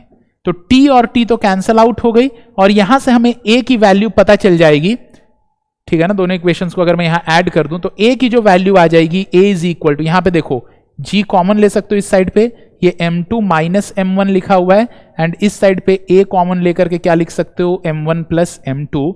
तो देयरफॉर यहां से a की जो वैल्यू आ गई it is g into m2 minus m1 upon, और फिर क्या लिखोगे आप लोग m1 प्लस m2। तो this is the value of acceleration. ये क्लियर है आप लोगों को। और इसको उठा करके अगर आप किसी एक इक्वेशन में फीड कर देते हो तो आपको टेंशन भी मिल जाएगा, ठीक है ना। इसको उठा करके अगर इस इक्वेशन में मान लो आपने फीड कर दिया, तो यहां से आपको क्या पता चल जाएगा, तो आप लिखोगे t minus m1g, and this is equal to m1 into a, और a की जगह पे क्या लिखोगे g into m2 minus m1 upon m1 plus m2। तो इस इक्वेशन को अगर मैं सॉल्व करूं तो इसको अब मैं उठा करके उस साइड पे ले जाऊंगा, ये जो m1g है ना, इसको उठा करके इस साइड पे अगर मैं ले आऊं, ठीक है ना, तो यहां यानी कि आपके पास t की वैल्यू क्या हो जाएगी, t इज इक्वल टू, मैं इधर ही लिख देता हूं, तो therefore t is equal to क्या हो जाएगा, अगर मैं इधर से ले आऊं इसको तो, ठीक है ना, तो t इज इक्वल टू, आप इसको उधर ले जाओ, उसको पहले खोल करके लिख लो, तो लिखा हुआ आपके पास m1 m2g upon m1 plus m2, ठीक है ना, m1 m2g, फिर से लिखा हुआ है माइनस m1 स्क्वायर, ये m1 इंटू m1 क्या हो जाएगा, तो minus m1 square g upon m1 plus m2, और ये इधर की ओर अगर जाएगा तो प्लस फिर से क्या हो जाएगा m1g। अब अगर आप एलसीएम लोगे यहां पर, तो एलसीएम लोगे तो ये क्या हो जाएगा, m1 स्क्वायर g हो जाएगा, m1 स्क्वायर g, ठीक है ना, m1 square g upon m1 plus m2, and plus फिर से m1 m2g upon m1 plus m2। तो ये देखो, ये दोनों तो कैंसल आउट हो गए और ये दोनों जुड़ जाएंगे, तो देयरफॉर t की जो वैल्यू आ जाएगी it is 2m1 m2 upon m1 plus m2 into g। तो ये हमारे पास हो गई टेंशन। ये जो हमारे पास अरेंजमेंट है पूरा का पूरा, ये कहलाता है एटवुड्स मशीन। ये जो अरेंजमेंट है इसको एक नाम दिया गया है एटवुड्स मशीन, इसको ध्यान रखना। सिंगल पुली सिस्टम ऐसे दिखे तो एटवुड्स मशीन। नीट 2020 में सेम यही क्वेश्चन आया हुआ है, which is the easiest type of pulley that you can observe. एक तरह शायद 5 kg था, एक तरह 3 kg था, और आपसे एक्सेलरेशन पूछ दिया था। तो यू कैन नॉट इमेजिन कि कितने इजी क्वेश्चंस नीट में आ सकते हैं। तो एटवुड्स मशीन की अगर हम चर्चा करें तो ये उसका एक्सेलरेशन होता है और ये उसमें टेंशन होता है। तो इसमें एक्सेलरेशन को आप ऐसे भी लिख सकते हो, net pulling force divided by total mass, ठीक है ना। Net pulling force upon total mass. Net pulling force मतलब कि खींचने वाला फोर्स कौन सा है, तो मान लो एक इधर खींच रहा है m2g और एक उल्टा इधर खींच रहा है m1g। m2g इधर खींच रहा है और m1g उसको सपोर्ट नहीं कर रहा है, m1g इधर खींच रहा है और m2g इधर खींच रहा है। तो net pulling force will be m2g minus m1g, जिसको आप चाहो तो ऐसे भी लिख सकते हो, difference in masses into g, difference in masses into g, and upon total mass को क्या लिख सकते हो, सम ऑफ मासेस। तो ये एक्सेलरेशन होता है एटवुड्स मशीन में। एंड टेंशन की अगर हम चर्चा करें कि टेंशन क्या होता है, टेंशन क्या होती है इसमें, तो it is harmonic mean of masses, harmonic mean of masses into g. ठीक है ना। हार्मोनिक मीन क्या होता है? 2m1 m2 upon m1 plus m2, इसको हार्मोनिक मीन बोला जाता है। तो harmonic mean of masses into g, तो ये होती है टेंशन एट वुड्स मशीन में। तो आज हम लोगों ने ये जो फोर्सेस होती है उनकी एलिमेंट्री जानकारी ली, इंक्लाइन प्लेन की एलिमेंट्री जानकारी ली हम लोगों ने कि इंक्लाइन प्लेन में कैसे सारी चीजें ऑपरेट होती हैं, और हम लोगों ने सिंगल पुली सिस्टम की एलिमेंट्री जानकारी ली। कल के लेक्चर में इन सारी चीजों को मर्ज करके, मतलब नेक्स्ट जो हमारा एपिसोड आएगा उनमें इन सारी चीजों को मर्ज करके और न्यूमेरिकल सेक्शंस में हम लोग प्रोसीड करेंगे। तो नेक्स्ट एपिसोड में सारी चीजें वाया न्यूमेरिकल सीखेंगे, इन सबको आपस में मर्ज करके। Okay, so that's all for today, thank you. अब सिलेक्शन होंगे ताबड़तोड़, क्योंकि नीट काका जी लाया है फिजिक्स महातोड़।